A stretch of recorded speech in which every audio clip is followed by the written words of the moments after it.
The Shoemaker's Holiday by Thomas Dekker. Dramatis Personae. The King, read by Andrew Utley. The Earl of Cornwall and A Nobleman, read by David Olson. Sir Hugh Lacy, Earl of Lincoln, read by David Prickett. Roland Lacy, otherwise Hans, nephew to Sir Hugh, read by Rob Board. Askew, read by Lydia.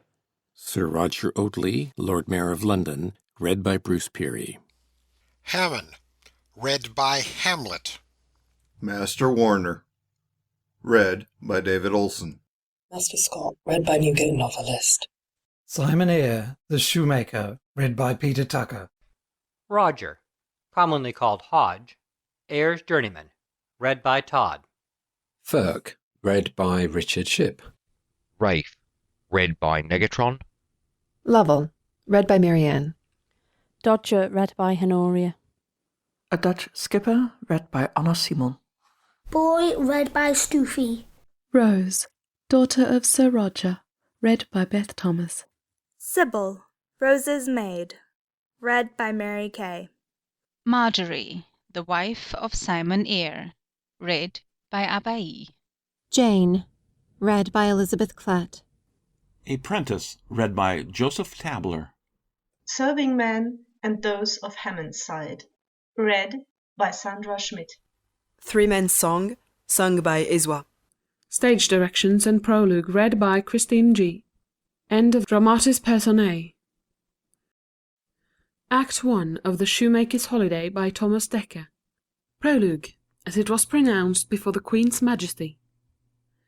As wretches in a storm, expecting day, with trembling hands and eyes cast up to heaven, make prayers the anchor of their conquered hopes, so we, dear Goddess, wonder of all eyes, your meanest vassals, through mistrust and fear, to sink into the bottom of disgrace, by our imperfect pastimes prostrate thus, on bended knees our sails of hope do strike, dreading the bitter storms of your dislike.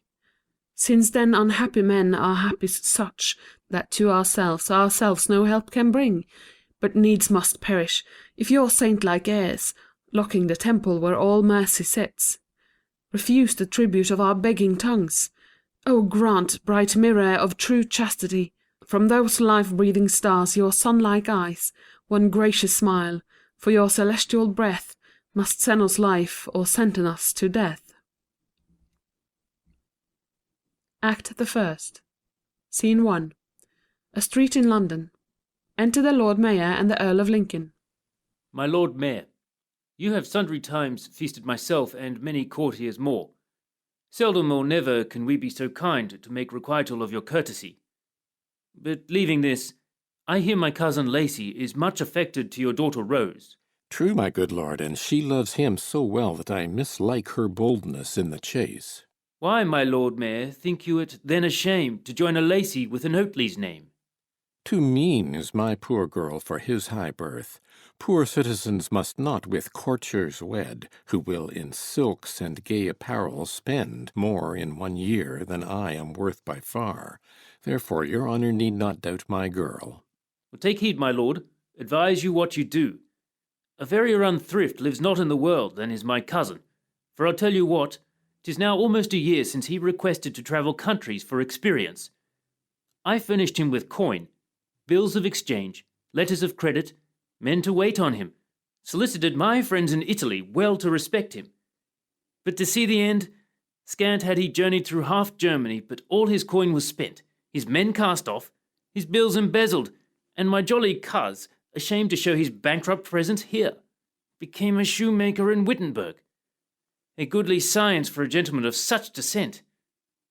Now judge the rest by this. Suppose your daughter have £1,000.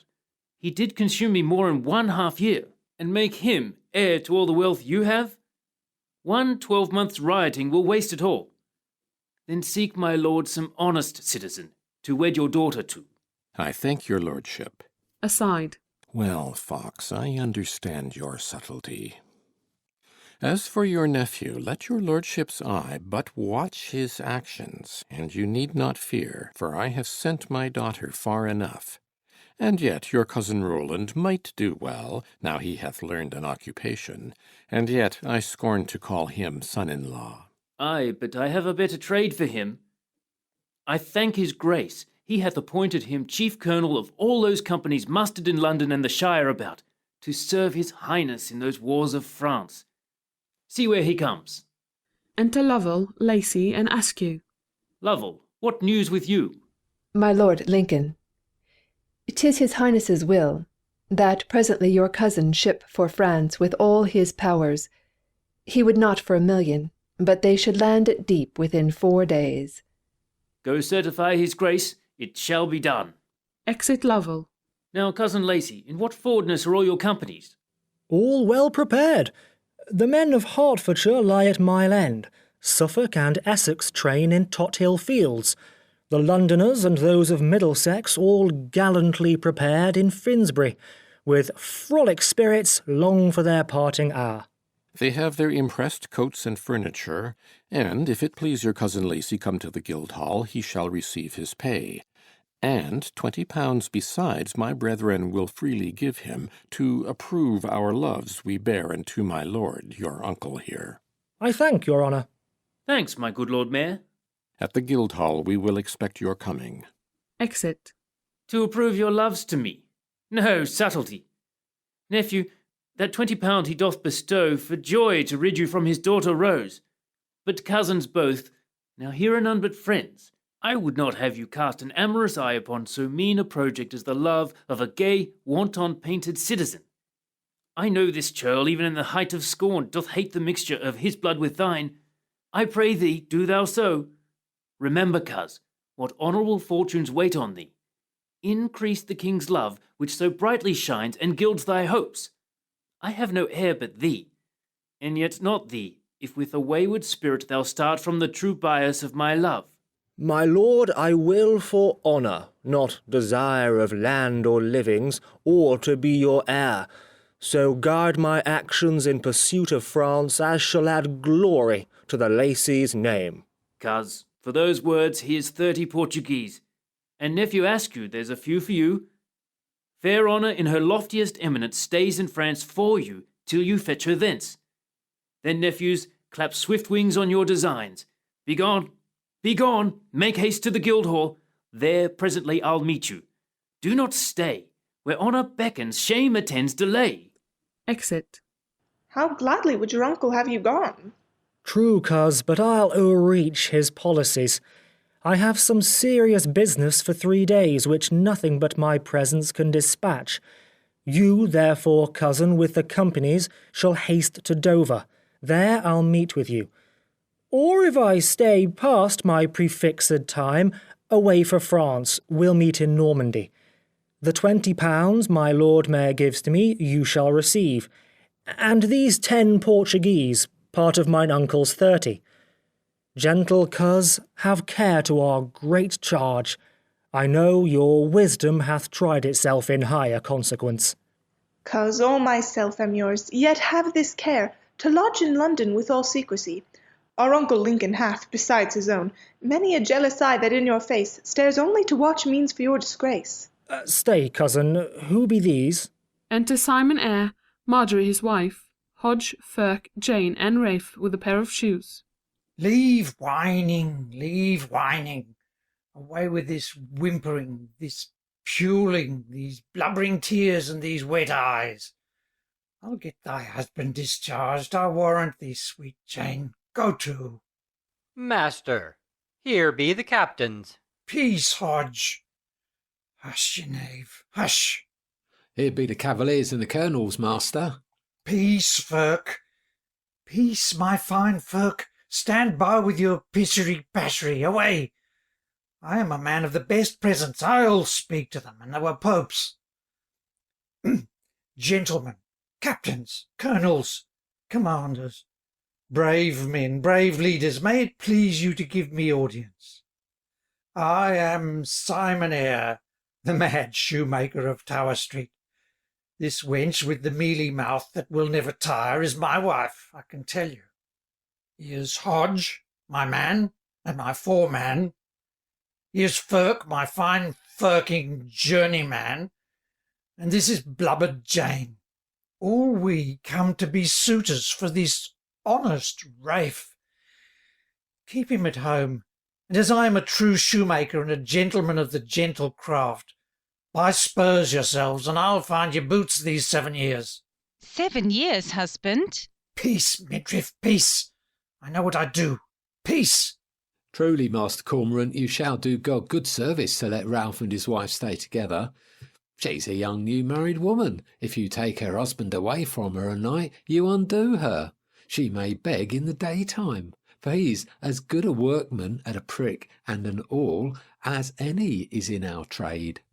Oh, let him stay, else I shall be undone. Ay, truly she shall be laid at one side like a pair of old shoes else, and be occupied for no use. Truly, my friends, it lies not in my power. The Londoners are pressed, paid, and set forth by the Lord Mayor. I cannot change a man. Why, then you were as good to be a corporal as a colonel if you could not discharge one good fellow.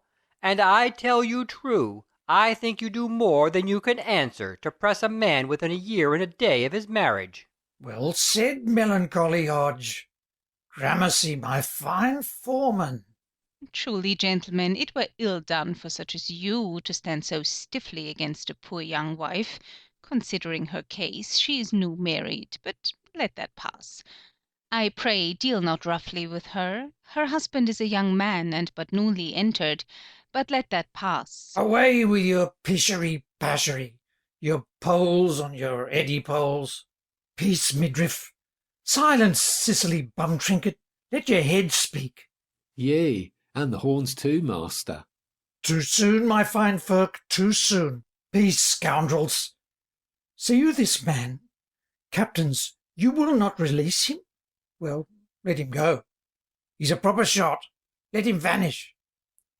Peace, Jane, dry up thy tears, they'll make his powder dankish. Take him, brave men. Hector of Troy was an hackney to him. Hercules and Termagant scoundrels. Prince Arthur's round table, by the Lord of Ludgate, ne'er fed such a tall, such a dapper swordsman. By the life of Pharaoh, a brave, resolute swordsman. Peace, Jane. I say no more, mad knaves. See, Hodge, how my master raves in commendation of Ralph. Rafe, thou'rt a gull by this hand, and thou goest not? I am glad, good Master Eyre, it is my hap to meet so resolute a soldier. Trust me, for your report and love to him, a common slight regard shall not respect him. Is thy name Rafe? Yes, sir. Give me thy hand. Thou shalt not want, as I am a gentleman. Woman, be patient. God no doubt will send thy husband safe again, but he must go. His country's quarrel says it shall be so. Thou'rt a gull by my stirrup, if thou dost not go. I will not have thee strike thy gimlet into these weak vessels. Prick thine enemies, Rafe. Enter Dodger.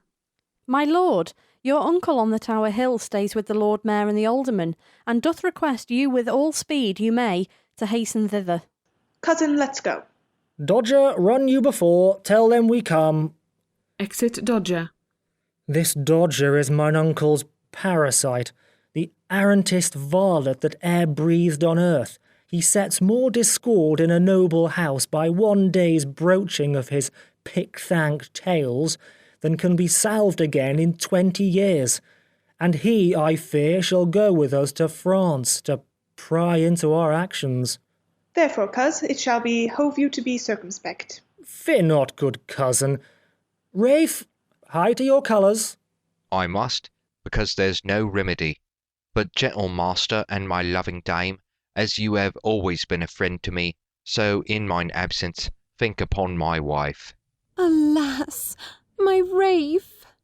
She cannot speak for weeping. Peace, you cracked droats! You mustard tokens! Disquiet not the brave soldier. Go thy ways, Rafe. Ay, you bid him go. What shall I do when he is gone? Why, be doing with me or my fellow Hodge. Be not idle. Let me see thy hand, Jane. This fine hand, this white hand, these pretty fingers, must spin, must card, must work. Work, you bombast cotton candle queen. Work for your living with a pox to you. Hold thee, Rafe, here's 5 sixpences for thee. Fight for the honour of the gentle craft, for the gentlemen shoemakers, the courageous cordwainers, the flower of St. Martin's, the mad knaves of Bedlam, Fleet Street, Tower Street, and Whitechapel. Crack me the crowns of the French knaves, a pox on them, crack them. Fight by the Lord of Ludgate, fight, my fine boy.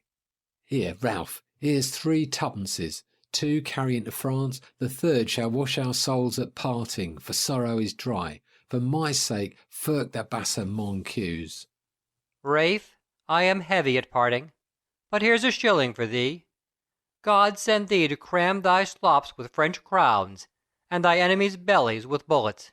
I thank you, master, and I thank you all. Now, gentle wife, my loving, lovely Jane, rich men at parting give their wives rich gifts, jewels and rings to grace their lily hands. Thou knowest our trade makes rings for women's heels. Here, take this pair of shoes, cut out by Hodge, stitched by my fellow Firk, seamed by myself, made up and pinked with letters for thy name. Wear them, my dear Jane, for thy husband's sake, and every morning, when thou pullest them on, remember me and pray for my return. Make much of them, for I have made them so that I can know them from 1,000 mo. Drum sounds. Enter the Lord Mayor, the Earl of Lincoln, Lacy, Askew, Dodger, and soldiers. They pass over the stage. Rafe falls in amongst them. Firk and the rest cry Farewell, etc., and so exeunt. End of Act 1. Act the 2nd. Scene 1. A garden at Old Ford. Enter Rose, alone, making a garland. Here, sit thou down upon this flowery bank, and make a garland for thy Lacy's head. These pinks, these roses, these violets, these blushing gillyflowers, these marigolds, the fair embroidery of his coronet, carry not half such beauty in their cheeks as the sweet countenance of my Lacy doth. O my most unkind father! O my stars! Why lowered you so at my nativity, to make me love, yet live robbed of my love? Here as a thief am I imprisoned, for my dear Lacy's sake, within those walls which by my father's cost were builded up for better purposes. Here must I languish for him that doth as much lament, I know, mine absence, as for him I pine in woe. Enter Sybil. Good morrow, young mistress.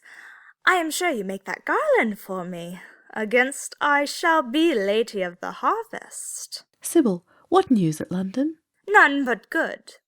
My Lord Mayor, your father, and Master Philpot, your uncle, and Master Scott, your cousin, and Mistress Frigbottom by Doctors' Commons, do all, by my troth, send you most hearty commendations. Did Lacy send kind greetings to his love? Oh, yes, out of cry by my troth. I scant knew him. Here wore a scarf, and here a scarf, here a bunch of feathers, and here precious stones and jewels, and a pair of garters, oh, monstrous, like one of our yellow silk curtains at home here in Old Ford House, here in Master Bellymount's chamber. I stood at her door in Cornhill, looked at him, he at me indeed, spake to him, but he not to me, not a word. Marry go up, I thought. What a Wanian! He passed by me as proud. Marry, fool! Are you grown humorous, thought I, and so shut the door, and in I came. O Sybil, how dost thou my Lacy wrong? My Roland is as gentle as a lamb. No dove was ever half so mild as he. Mild? Ye as a bushel of stamped crabs. He looked upon me as sour as verjuice. Go thy ways, thought I. Thou mayest be much in my gaskins, but nothing in my nether stocks. This is your fault, mistress, to love him that loves not you.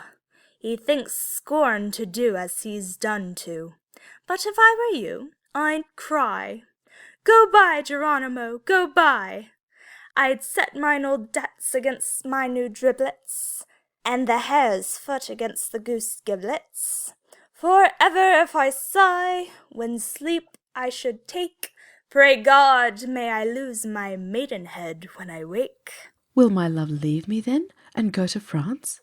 I know not that, but I am sure I see him stalk before the soldiers.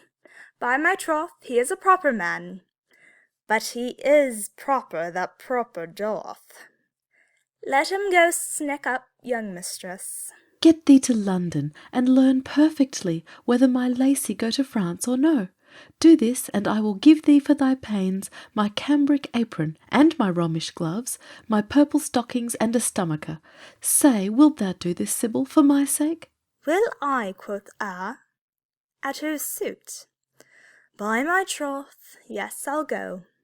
A cambric apron, gloves, a pair of purple stockings, and a stomacher. I'll sweat in purple, mistress, for you. I'll take anything that comes a God's name. O rich, a cambric apron, faith, then have it up, tails all. I'll go jiggy-joggy to London, and be here in a trice, young mistress. Exit. Do so, good Sybil.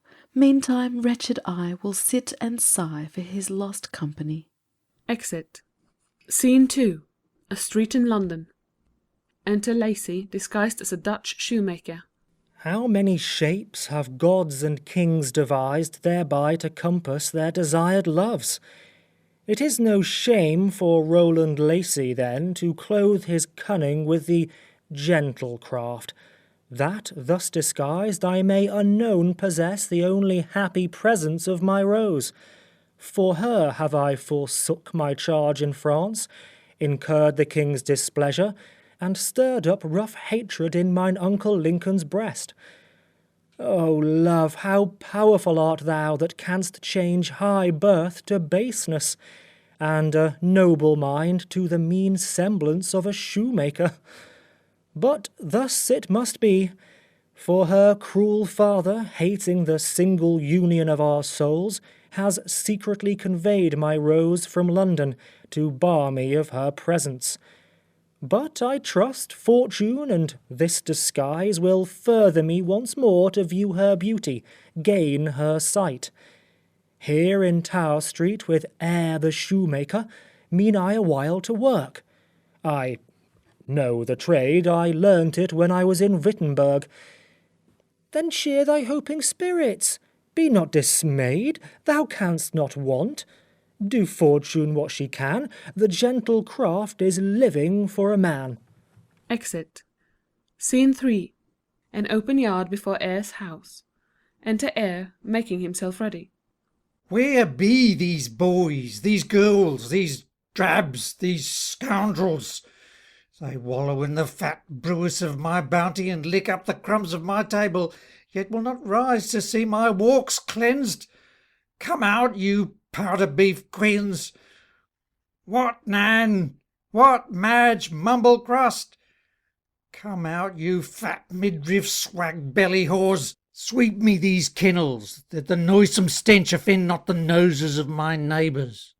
What, Firk, I say? What, Hodge? Open my shop windows. What, Firk, I say? Enter Firk. Oh, master, is't you that speak bandog and bedlam this morning? I was in a dream and mused what madman was got into the streets so early. Have you drunk this morning that your throat is so clear? Ah, well said, Firk.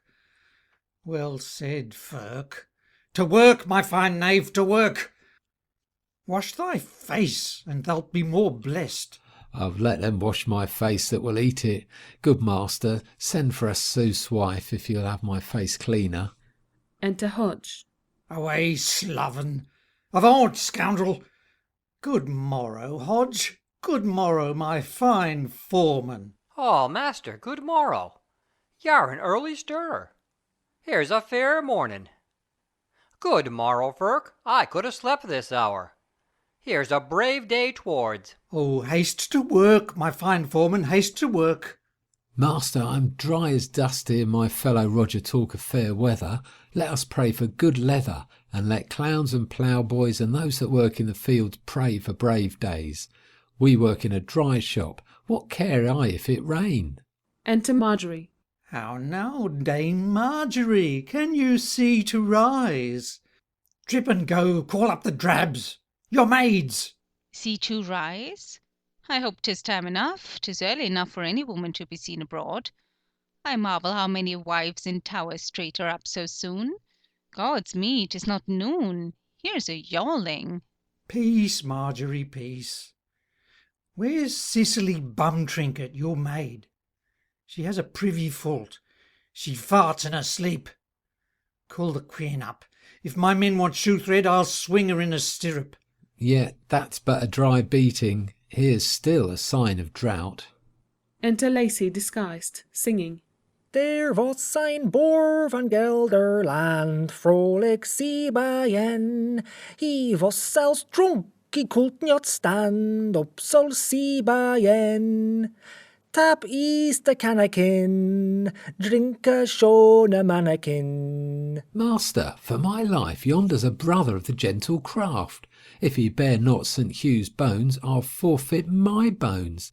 He's some uplandish workman. Hire him, good master, that I may learn some gibble-gabble, 'twill make us work the faster. Peace, Firk. A hard world. Let him pass, let him vanish. We have journeymen enow. Peace, my fine Firk. Nay, nay, y'are best follow your man's counsel. You shall see what will come on't. We have not many now, but we must entertain every butter-box. But let that pass. Dame, for God, if my master follows your counsel, he'll consume little beef. He shall be glad of men, and he shall catch them. Ay, that he shall. For God, a proper man, and I warrant a fine workman. Master, farewell. Dame, adieu. If such a man as he cannot find work, Hodge is not for you. Offers to go away.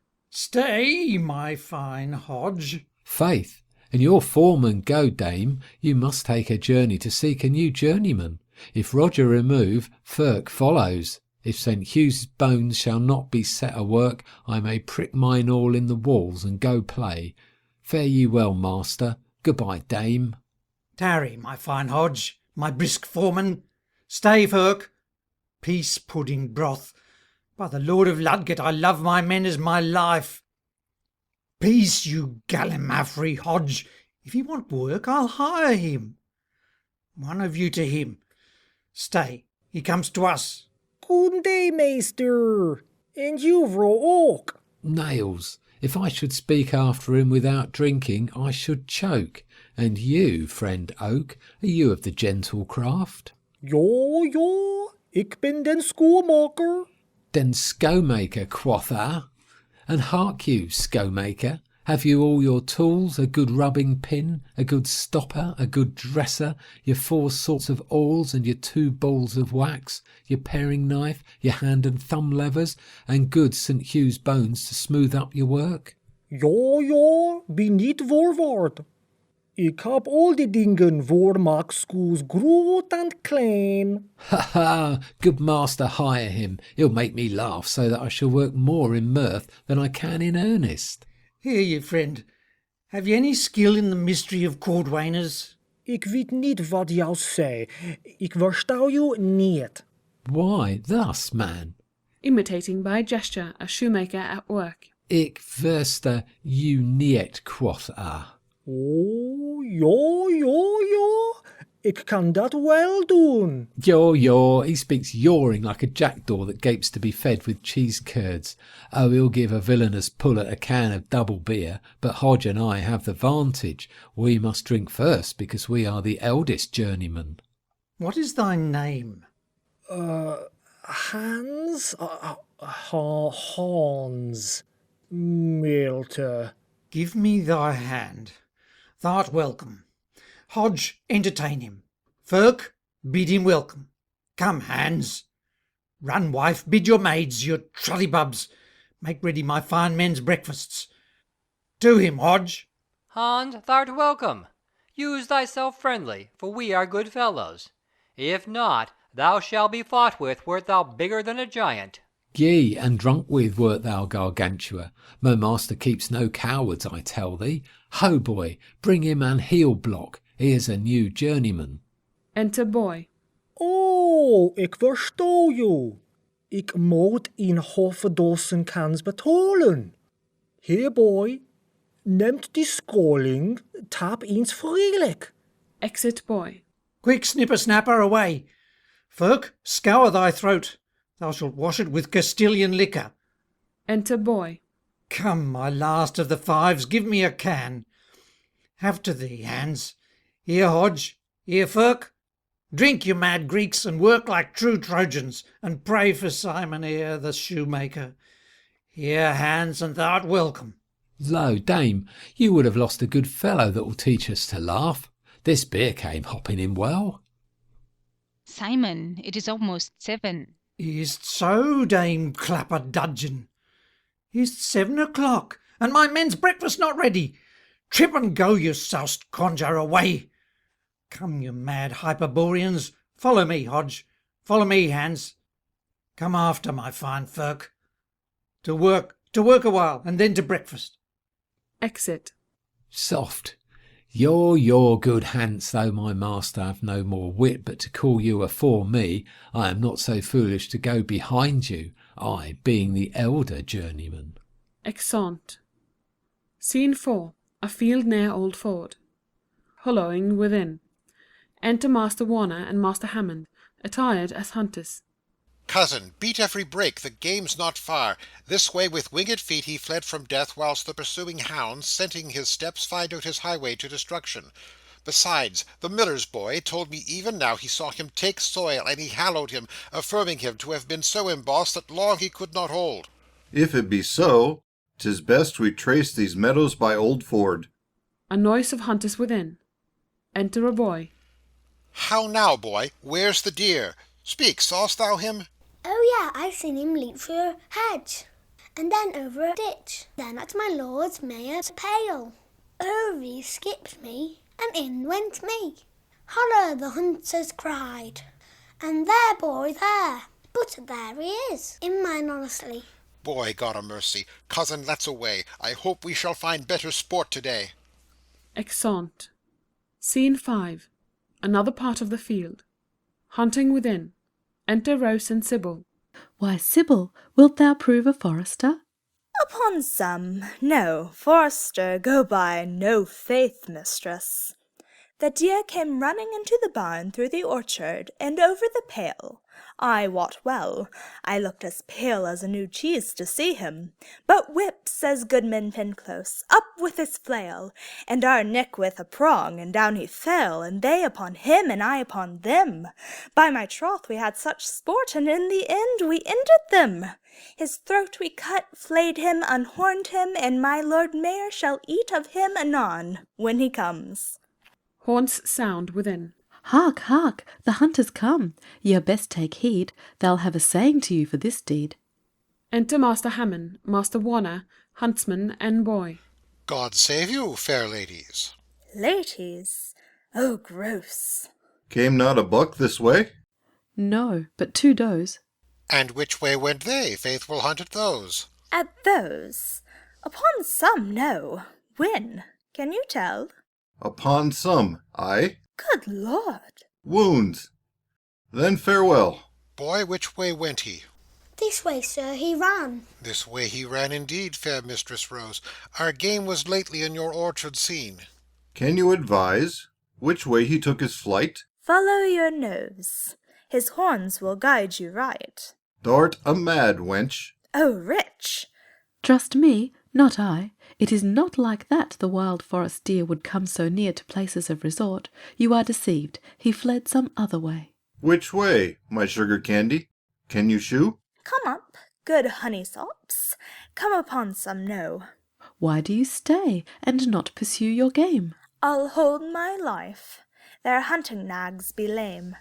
A deer, more deer, is found within this place. But not the deer, sir, which you had in chase. I chased the deer, but this deer chaseth me. The strangest hunting that I ever see. But where's your park? She offers to go away. 'Tis here. Oh, stay. Impale me, and then I will not stray. They wrangle, wench. We are more kind than they. What kind of heart is that dear heart you seek? A heart, dear heart. Who ever saw the like? To lose your heart, is it possible you can? My heart is lost. Alack, good gentleman, This poor lost heart would I wish you might find. you, by such luck, might prove your heart a hind. Why, luck had horns, so have I heard some say. Now God and be his will send luck into your way. Enter the Lord Mayor and servants. What, Master Hammond? Welcome to Old Ford. God's pittykins, hands off, sir. Here's my lord. I hear you had ill luck and lost your game. 'Tis true, my lord. I am sorry for the same. What gentleman is this? My brother-in-law. You're welcome both. Sith fortune offers you into my hands, you shall not part from hence until you have refreshed your wearied limbs. Go, Sybil, cover the board. You shall be guest to no good cheer, but even a hunter's feast. I thank your lordship. Cousin, on my life, for our lost venison I shall find a wife. Exeunt. In, gentlemen, I'll not be absent long. This Hammond is a proper gentleman, a citizen by birth, fairly allied. How fit an husband were he for my girl!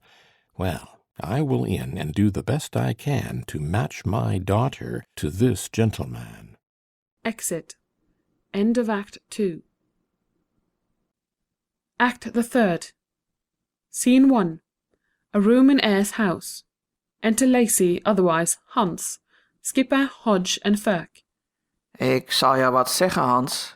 This skip, dat komen from Candy, is al vol, bij Gods sacrament, van sugar, civet, almonds, cambric en alle dingen. 1000 ding. Neemt dit, Hans. Neemt dit voor uw meester. Daar bij de Bils van Laden. Uw meester Simon Eyre zal goed kopen. Wat zeggen jou, Hans? What second die regen die kopen slopen? Oh, laugh, Hodge, laugh. Mijn lieve broeder Ferk, brengt meester Eyre tot den sign van Swannekin. There zal you find the skipper and me. Wat zeggen jou, broeder Ferk? Doe het, Hodge. Kom, skipper. Exeunt. Bring him, quoth you. Here's no knavery. To bring my master to buy a ship worth the lading of 200,000 or 300,000 pounds, alas, that's nothing, a trifle, a bauble, Hodge. The truth is, Ferk, that the merchant owner of the ship dares not shew his head, and therefore this skipper that deals for him, for the love he bears to Hans, offers my master Eyre a bargain in the commodities. He shall have a reasonable day of payment, he may sell the wares by that time, and be a huge gainer himself. Yeah, but can my fellow hands lend my master 20 porpentines as an earnest penny? Portuguese, thou wouldst say. Here they be, Ferk. Hark, they jingle in my pocket like St. Mary Overy's bells. Enter Eyre and Marjorie. Mum, here comes my dame and my master. She'll scold on my life for loitering this Monday. But all's one, let 'em all say what they can, Monday's our holiday. You sing, Sir Sauce, but I beshrew your heart. I fear for this your singing we shall smart. Smart for me, dame? Why, dame, why? Master, I hope you'll not suffer my dame to take down your journeyman. If she take me down, I'll take her up, yea, and take her down too, a buttonhole lower. Peace, Ferk. Not I, Hodge.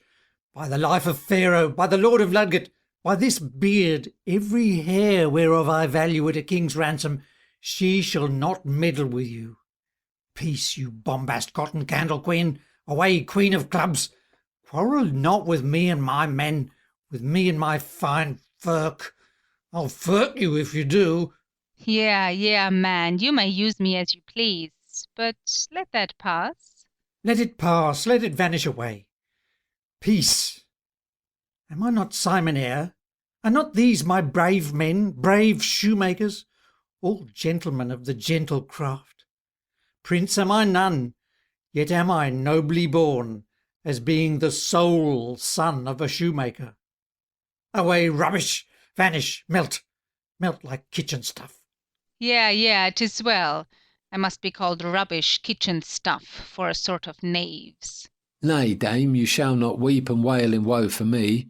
Master, I'll stay no longer. Here's an inventory of my shop tools. Adieu, master. Hodge, farewell. Ah, stay, Firk.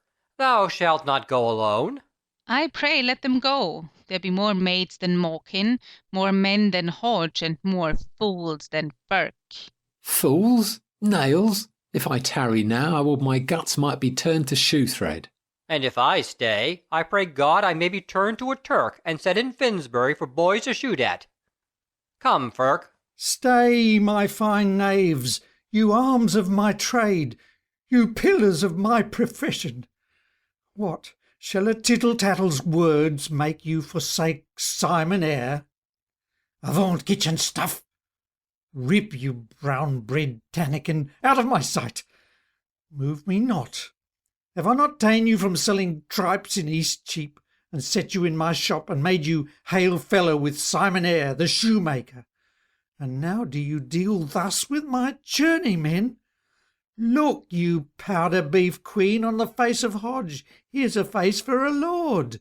And here's a face for any lady in Christendom. Rip, you chitterling, avaunt! Boy, bid the tapster of the Boar's Head fill me a dozen cans of beer for my journeymen. A dozen cans? Oh, brave! Hodge, now I'll stay. Eyre, in a low voice to the boy. And the knave fills any more than 2, he pays for them. Exit boy. Eyre, aloud. A dozen cans of beer for my journeymen. Re-enter boy. Here, you mad Mesopotamians, wash your livers with this liquor. Where be the odd 10? No more, Madge, no more. Well said. Drink and to work. What work dost thou, Hodge? What work? I am making a pair of shoes for my Lord Mayor's daughter, Mistress Rose. And I a pair of shoes for Sybil, my lord's maid. I deal with her. Sybil? Fie, defile not thy fine workmanly fingers with the feet of kitchen stuff and basting ladies. Ladies of the court, fine ladies, my lads, commit their feet to our apparelling. Put gross work to hands. Yark and seam, yark and seam. For yarking and seaming, let me alone, and I come to it. Well, master, all this is from the bias. Do you remember the ship my fellow Hans told you of? The skipper and he are both drinking at the Swan. Here be the Portuguese to give earnest. If you go through with it, you cannot choose but be a lord at least. Nay, dame, if my master prove not a lord and you a lady, hang me. Yeah, like enough, if you may loiter and tipple thus. Tipple, dame? No, we've been bargaining with Skellum Scanderbag. Can you Dutch spreken for a ship of silk Cyprus laden with sugar candy? Enter boy with a velvet coat and an alderman's gown. Eyre puts them on. Peace, folk. Silence, tittle-tattle. Hodge, I'll go through with it. Here's a seal ring, and I have sent for a guarded gown and a damask cassock. See where it comes. Look here, Maggie. Help me, Firk. Apparel me, Hodge. Silk and satin, you mad Philistine, silk and satin. Ha ha, my master will be as proud as a dog in a doublet, all in beaten damask and velvet. Softly, Firk, for rearing of the nap and wearing threadbare my garments. How dost thou like me, Firk? How do I look, my fine Hodge? Why, now you look like yourself, master. I warrant you there's few in the city but will give you the wall, and come upon you with the right worshipful. Nails, my master looks like a threadbare cloak new turned and dressed. Lord, Lord, to see what good raiment doth. Dame, dame, are you not enamoured? How sayest thou, Maggie? Am I not brisk? Am I not fine? Fine? By my troth, sweetheart, very fine. By my troth, I never liked thee so well in my life, sweetheart. But let that pass. I warrant there be many women in the city have not such handsome husbands, but only for their apparel. But let that pass too. Re-enter Hans and Skipper. Good day, meester. This be the skipper that have the skip from merchandise. The commodity been good. Named it, meester, named it. God a mercy, Hans! Welcome, skipper. Where lies this ship of merchandise? De skip binnenriveren. Daar ben van sugar, civet, almonds, cambric en 1,000 things. Godsacrament. Neemt het, meester. Je zal het goed kopen. To him, master, oh sweet wares, prunes, almonds, sugar candy, carrot roots, turnips, oh brave fatting meat. Let not a man buy a nutmeg but yourself. Peace, Ferk. Come, skipper, I'll go aboard with you. Hans, have you made him drink? Ja, ik heb veel gedronken. Come, Hans, follow me. Skipper, thou shalt have my countenance in the city. Exeunt. Yo, heb veel good drunk, quoth thou.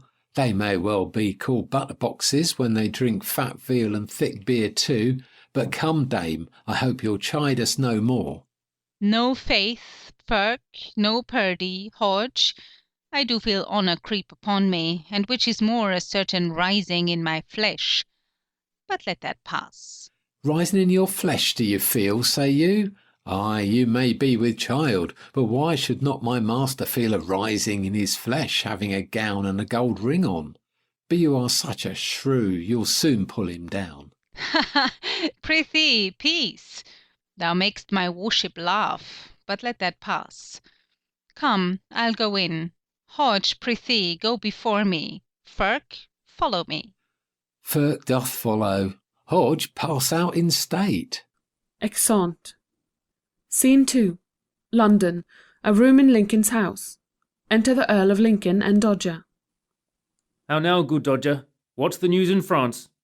My lord, upon the 18th day of May, the French and English were prepared to fight. Each side with eager fury gave the sign of a most hot encounter. 5 long hours both armies fought together. At the length, the lot of victory fell on our side. 12,000 of the Frenchmen that day died, 4,000 English, and no man of name but Captain Hyam and young Ardington. 2 gallant gentlemen, I knew them well.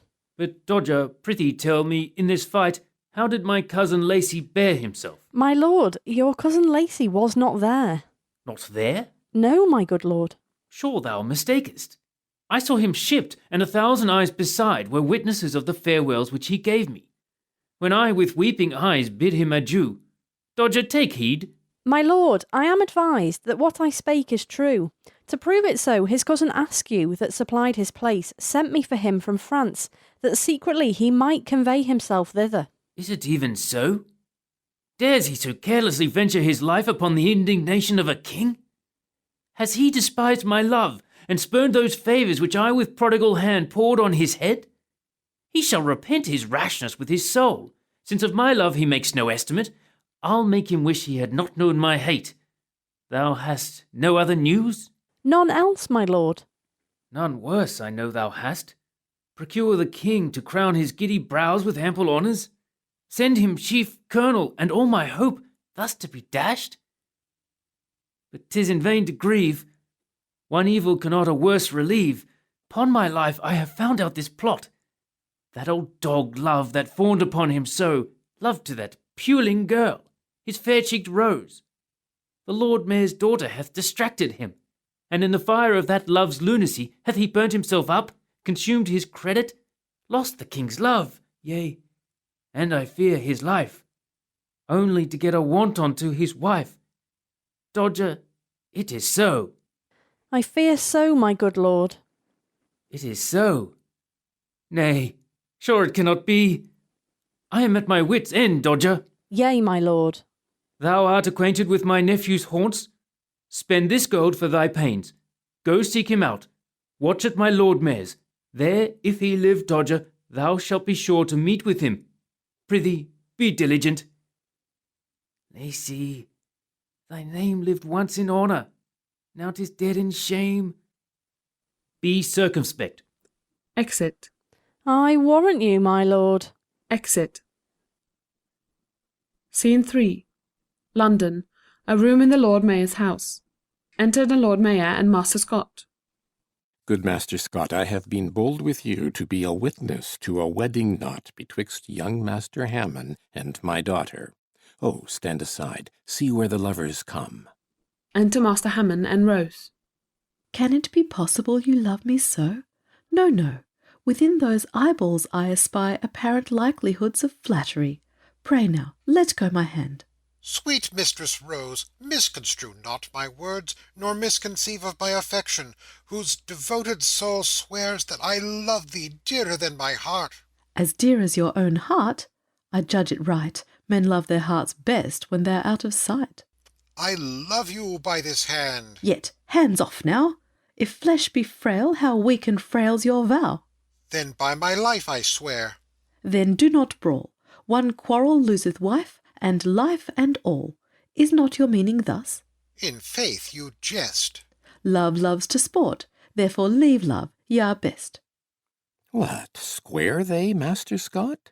Sir, never doubt, lovers are quickly in and quickly out. Sweet Rose, be not so strange in fancying me, nay, never turn aside, shun not my sight, I am not grown so fond, to fond my love on any that shall quit it with disdain. If you will love me, so, if not, farewell. Why, how now, lovers, are you both agreed? Yes, faith, my lord. 'Tis well, give me your hand. Give me yours, daughter. How now, both pull back? What means this, girl? I mean to live a maid. Aside. But not to die one. Pause, ere that be said. Will you still cross me, still be obstinate? Nay, chide her not, my lord, for doing well. If she can live an happy virgin's life, 'tis far more blessed than to be a wife. Say, sir, I cannot. I have made a vow. Whoever be my husband, 'tis not you. Your tongue is quick. But, Master Hammond, no, I bade you welcome to another end. What, would you have me pule and pine and pray with lovely lady, mistress of my heart, pardon your servant, and the rhymer play, railing on Cupid and his tyrant's dart? Or shall I undertake some martial spoil, wearing your glove at tourney and at tilt, and tell me how many gallants I unhorsed? Sweet, will this pleasure you? Yea, when wilt begin? What, love rhymes, man? Fie on that deadly sin.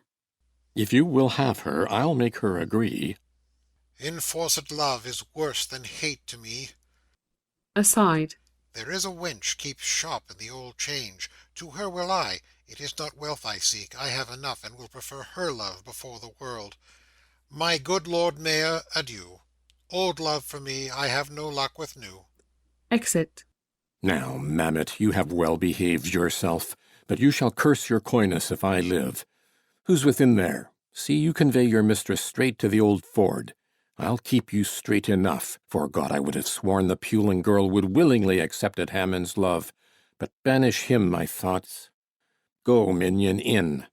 Exit Rose. Now, tell me, Master Scott, would you have thought that Master Simon Eyre, the shoemaker, had been of wealth to buy such merchandise? 'Twas well, my lord, your honour and myself be partners with him, for your bills of lading show that Eyre's gains in one commodity rise at the least to full £3,000, besides like gain in other merchandise. Well, he shall spend some of his thousands now, for I have sent for him to the Guildhall. Enter Eyre. See where he comes. Good morrow, Master Eyre. Poor Simon Eyre, my lord, your shoemaker. Well, well, it likes yourself to term you so. Enter Dodger.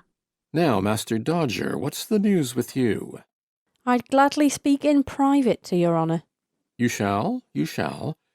Master Eyre and Master Scott, I have some business with this gentleman. I pray let me entreat you to walk before to the Guildhall. I'll follow presently. Master Eyre, I hope ere noon to call you sheriff. I would not care, my lord, if you might call me King of Spain. Come, Master Scott. Exeunt Eyre and Scott. Now, Master Dodger, what's the news you bring? The Earl of Lincoln by me greets your lordship, and earnestly requests you, if you can, inform him where his nephew Lacy keeps. Is not his nephew Lacy now in France? No, I assure you, your lordship, but disguised lurks here in London. London? Is it even so?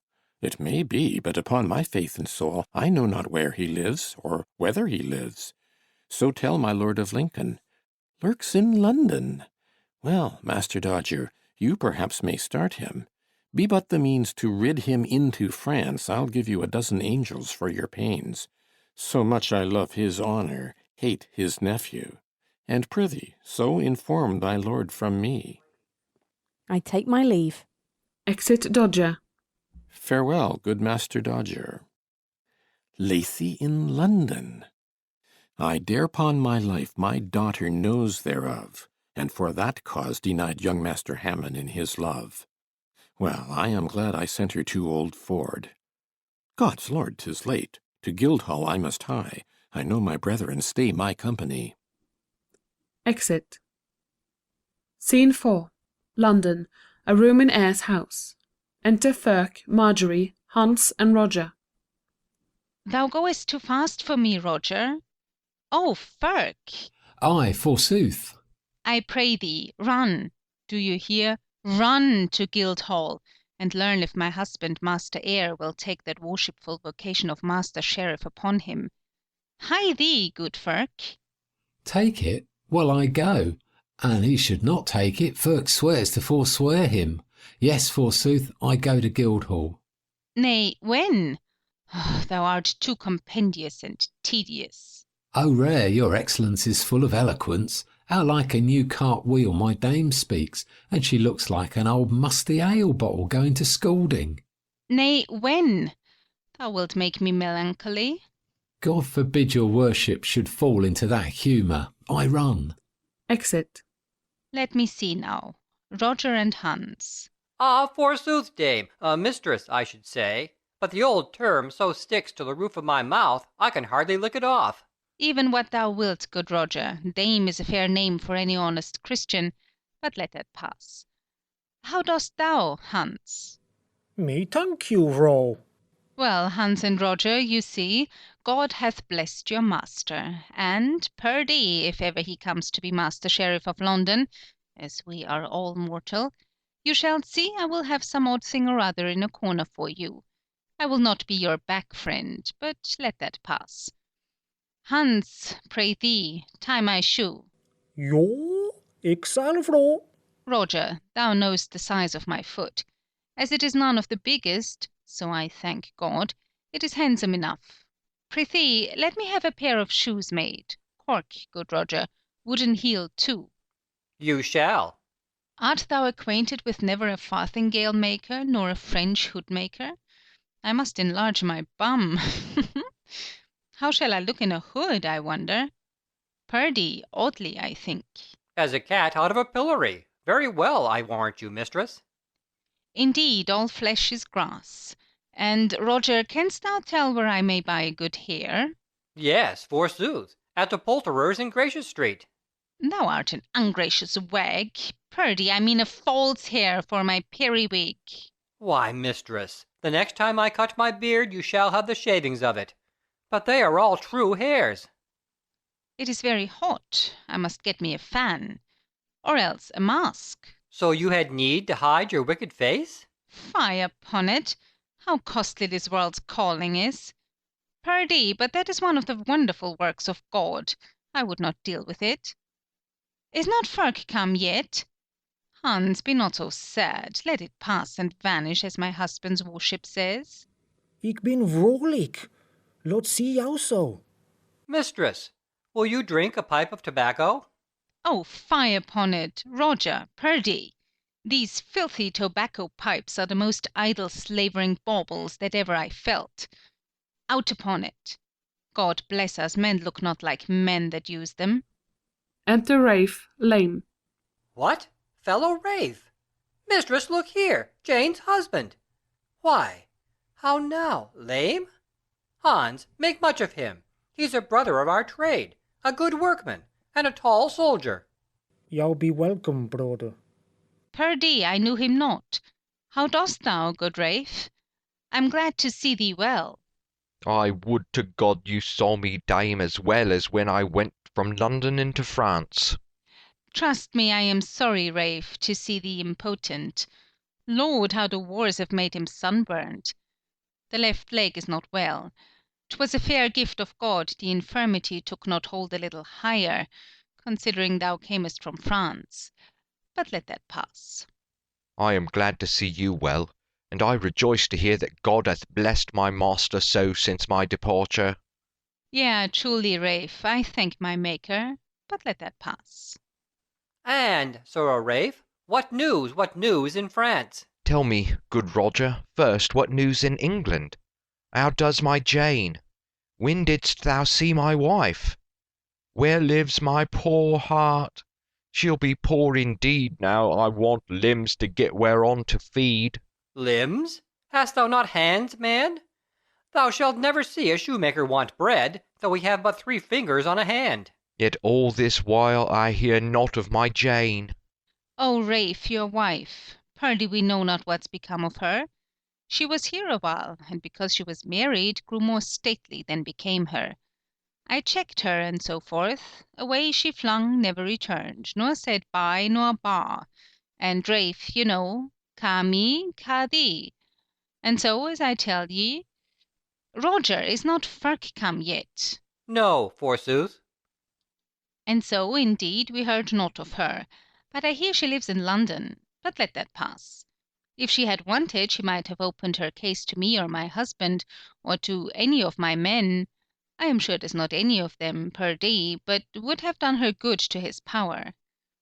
Hans, look if Firk be come. Ja, ik zal vrouw. Exit Hans. And so, as I said, but Rafe, why dost thou weep? Thou knowest that naked we came out of our mother's womb, and naked we must return, and therefore thank God for all things. No, faith. Jane is a stranger here. But, Rafe, pull up a good heart. I know thou hast one. Thy wife, man, is in London. One told me he saw her a while ago very brave and neat. We'll ferret her out, and London hold her. Alas, poor soul, he's overcome with sorrow. He does but as I do, weep for the loss of any good thing. But, Rafe, get thee in, call for some meat and drink. Thou shalt find me worshipful towards thee. I thank you, dame.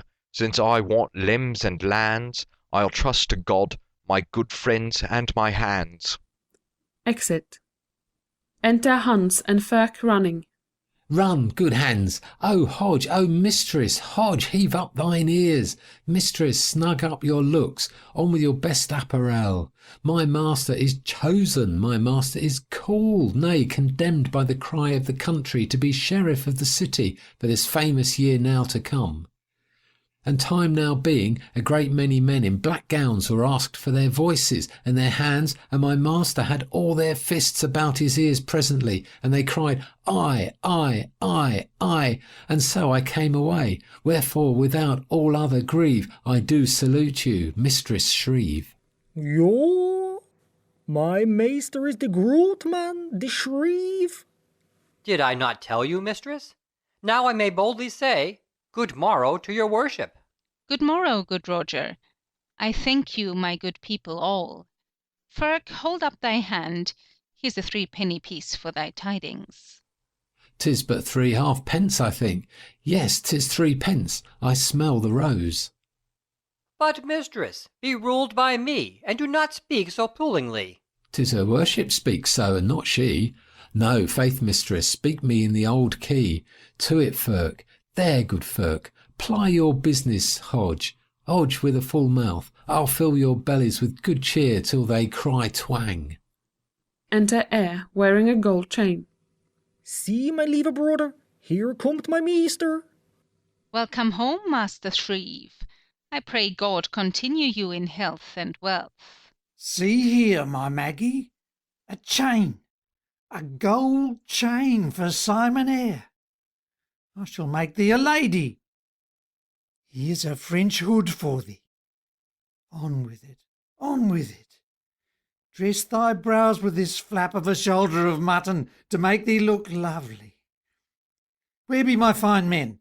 Roger, I'll make over my shop and tools to thee. Firk, thou shalt be the foreman. Hans, thou shalt have 100 for 20. Be as mad knaves as your master Sim Eyre hath been, and you shall live to be sheriffs of London. How dost thou like me, Marjorie? Prince I am none, yet I am princely born. Firk, Hodge, and Hans. Aye, forsooth, what says your worship, Master Sheriff? Worship and honour, you Babylonian knaves, for the gentle craft. But I forgot myself. I am bidden by my Lord Mayor to dinner to Old Ford. He's gone before, I must after. Come, Madge, on with your trinkets. Now, my true Trojans, my fine Firk, my dapper Hodge, my honest Hans. Some device, some odd crotchets, some Morris or such like, for the honour of the gentlemen shoemakers. Meet me at Old Ford, you know my mind. Come, Madge, away. Shut up the shop, knaves, and make holiday. Exeunt. O rare, O brave, come Hodge, follow me Hans, we'll be with them for a Morris dance. Exeunt. Scene 5. A room at Old Ford. Enter the Lord Mayor, Rose, Eyre, Marjorie in a French hood, Sybil, and other servants. Trust me, you are as welcome to Old Ford as I myself. Truly, I thank your lordship. Would our bad cheer were worth the thanks you give.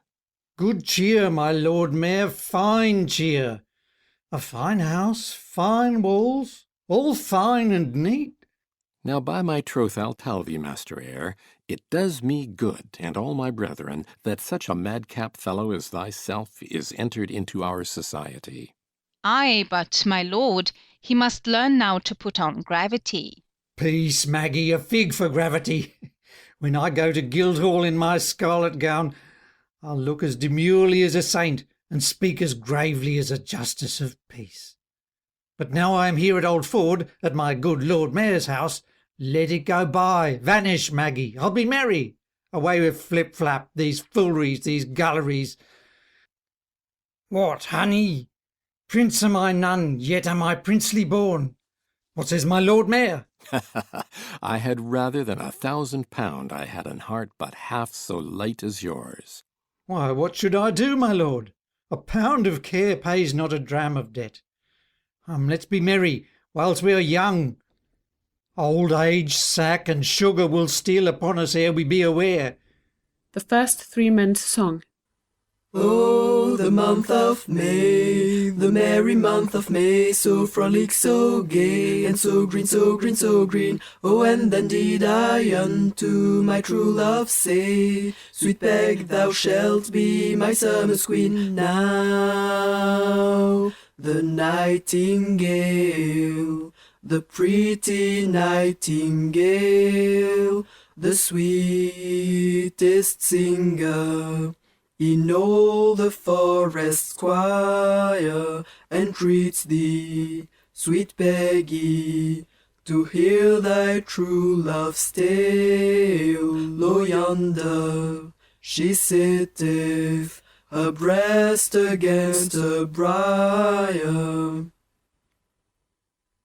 But oh, I spy the cuckoo, the cuckoo, the cuckoo. See where she sitteth. Come away, my joy, come away, I pray thee. I do not like the cuckoo should sing where my Peggy and I kiss and toy. Oh, the month of May, the merry month of May, so frolic, so gay, and so green, so green, so green. And then did I unto my true love say, Sweet Peg, thou shalt be my summer's queen.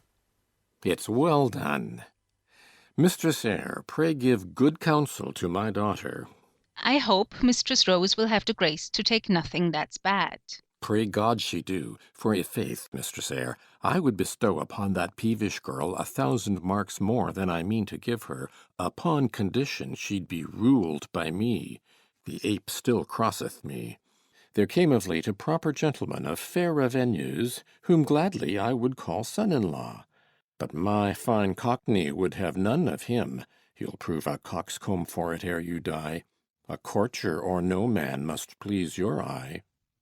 Be ruled, sweet Rose, thou'rt ripe for a man. Marry not with a boy that has no more hair on his face than thou hast on thy cheeks.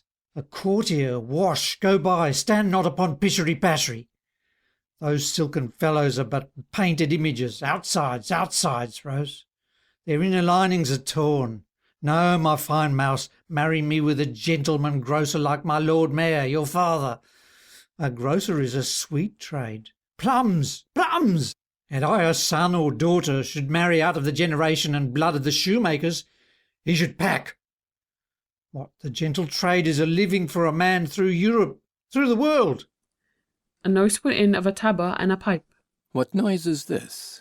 Oh, my Lord Mayor, a crew of good fellows that for love to your honour are come hither with a morris dance. Come in, my Mesopotamians, cheerily.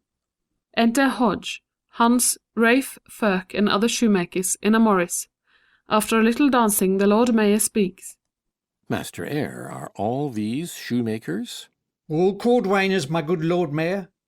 Aside. How like my Lacy looks yonder shoemaker. Aside. Oh, that I durst but speak unto my love.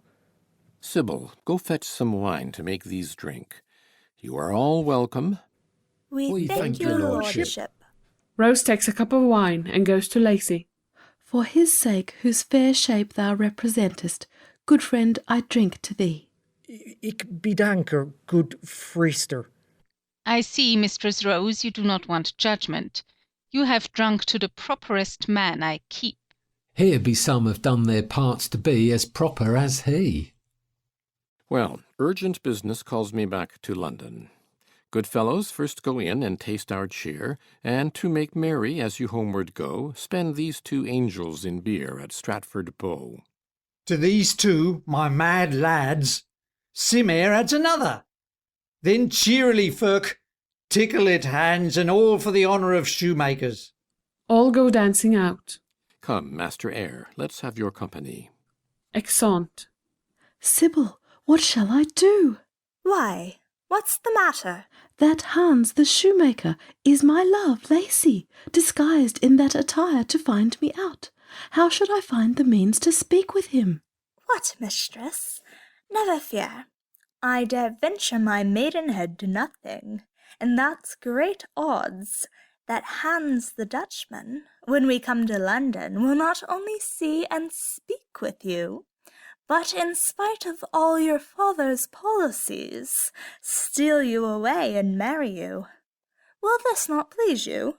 Do this, and ever be assured of my love. Away then, and follow your father to London, lest your absence cause him to suspect something.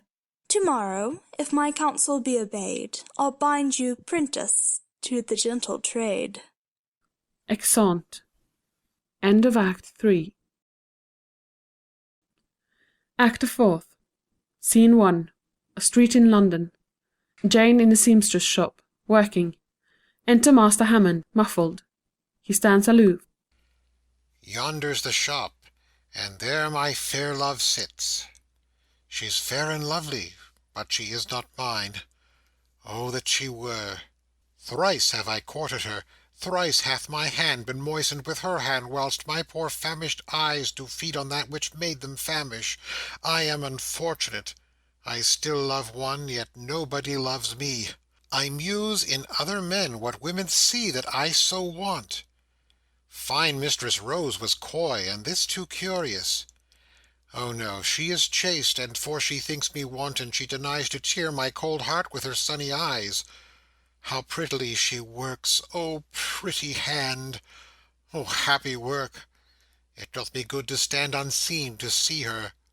Thus I oft have stood in frosty evenings, a light burning by her, enduring biting cold, only to eye her. One only look hath seemed as rich to me as a king's crown, such is love's lunacy.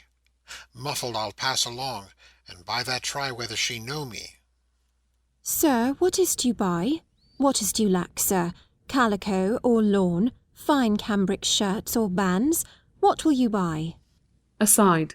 That which thou wilt not sell. Faith, yet I'll try. How do you sell this handkerchief? Good cheap. And how these ruffs? Cheap too. And how this band? Cheap too. All cheap. How sell you then this hand? My hands are not to be sold. To be given then. Nay, faith, I come to buy. but none knows when. Good sweet, leave work a little while. Let's play. I cannot live by keeping holiday. I'll pay you for the time which shall be lost. With me you shall not be at so much cost. Look how you wound this cloth, so you wound me. It may be so. 'Tis so. What remedy? Nay, faith, you are too coy. Let go my hand. I will do any task at your command. I would let go this beauty were I not in mind to disobey you by a power that controls kings. I love you. So now part. With hands I may, but never with my heart. In faith, I love you. I believe you do.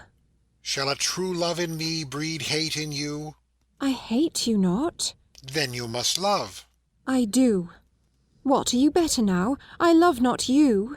All this, I hope, is but a woman's fray, that means, come to me when she cries, away. In earnest, mistress, I do not jest. A true chaste love hath entered in my breast. I love you dearly as I love my life. I love you as a husband loves a wife. That and no other love my love requires. Thy wealth I know is little, my desires thirst not for gold. Sweet, beauteous Jane, what's mine shall, if thou make thyself thine, all be thine. Say, judge, what is thy sentence, life or death? Mercy or cruelty lies in thy breath. Good sir, I do believe you love me well, for 'tis a silly conquest, silly pride for one like you, I mean, a gentleman, to boast that by his love tricks he hath brought such and such women to his amorous lure. I think you do not so, yet many do, and make it even a very trade to woo.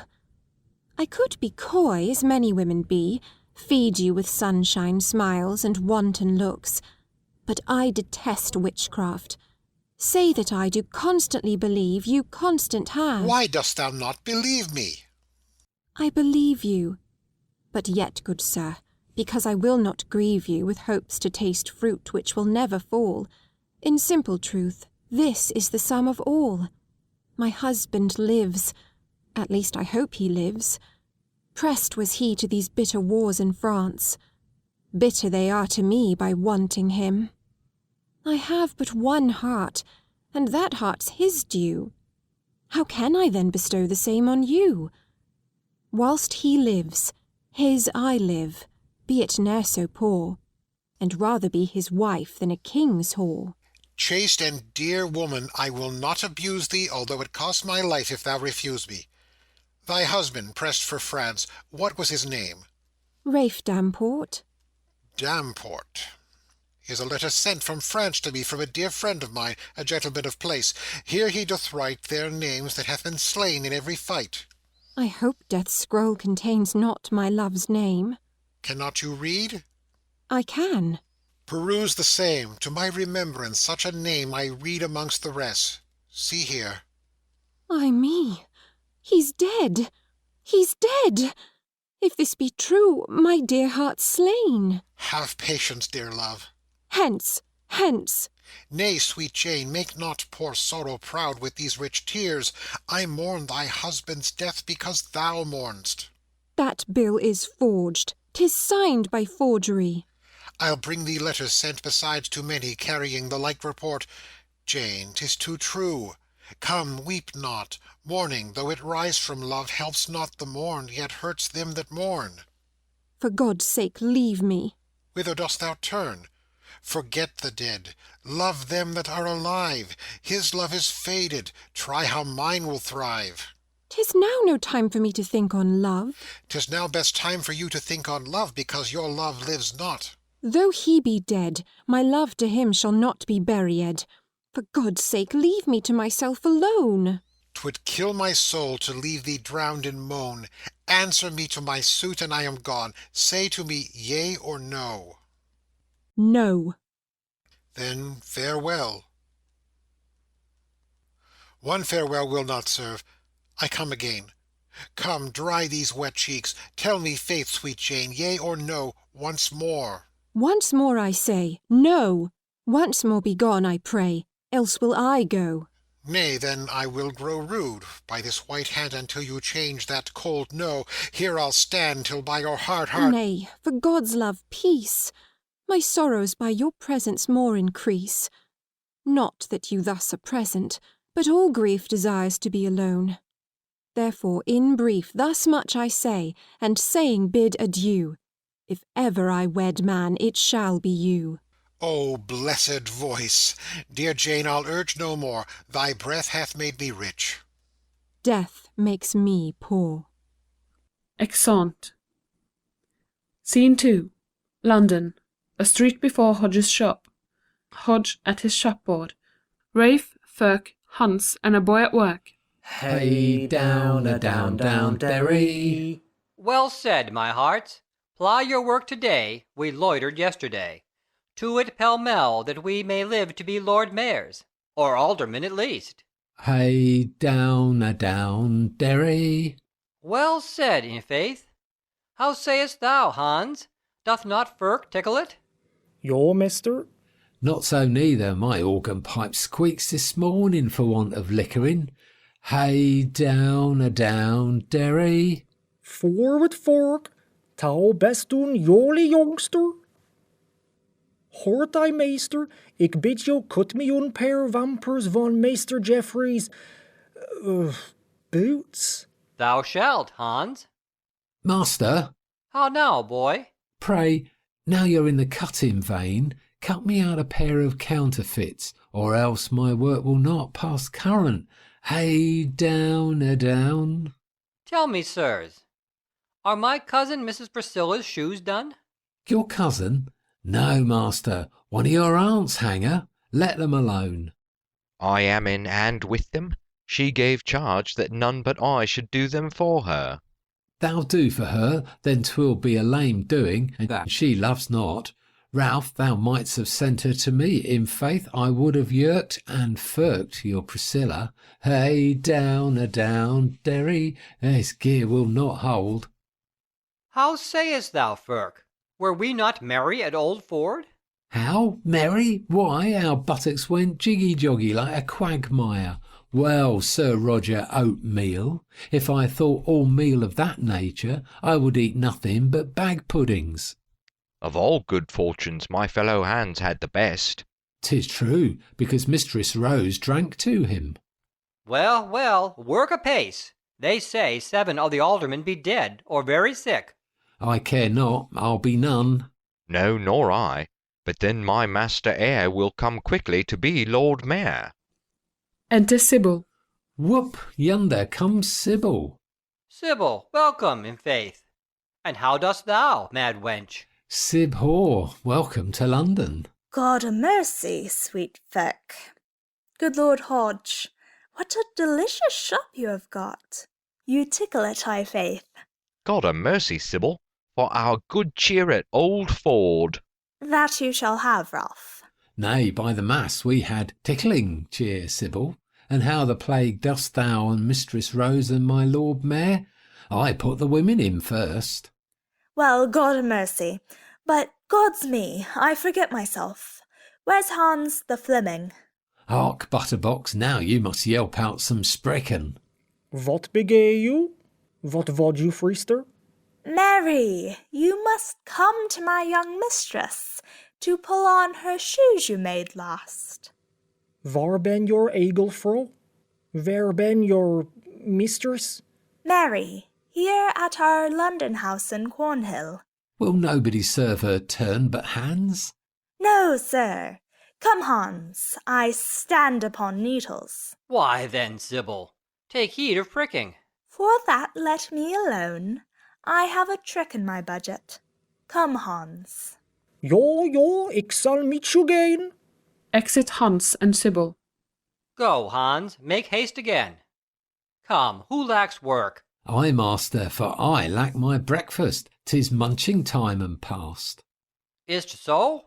Why, then leave work, Rafe, to breakfast. Boy, look to the tools. Come, Rafe. Come, Ferk. Exeunt. Scene 3. The same. Enter a serving man. Let me see now. The sign of the last in Tower Street. Mass, yonder's the house. What ho! Who's within? Enter Rafe. Who calls there? What want you, sir? Mary, I would have a pair of shoes made for a gentlewoman against tomorrow morning. What, can you do them? Yes, sir, you shall have them. But what length's her foot? Why, you must make them in all parts, like this shoe.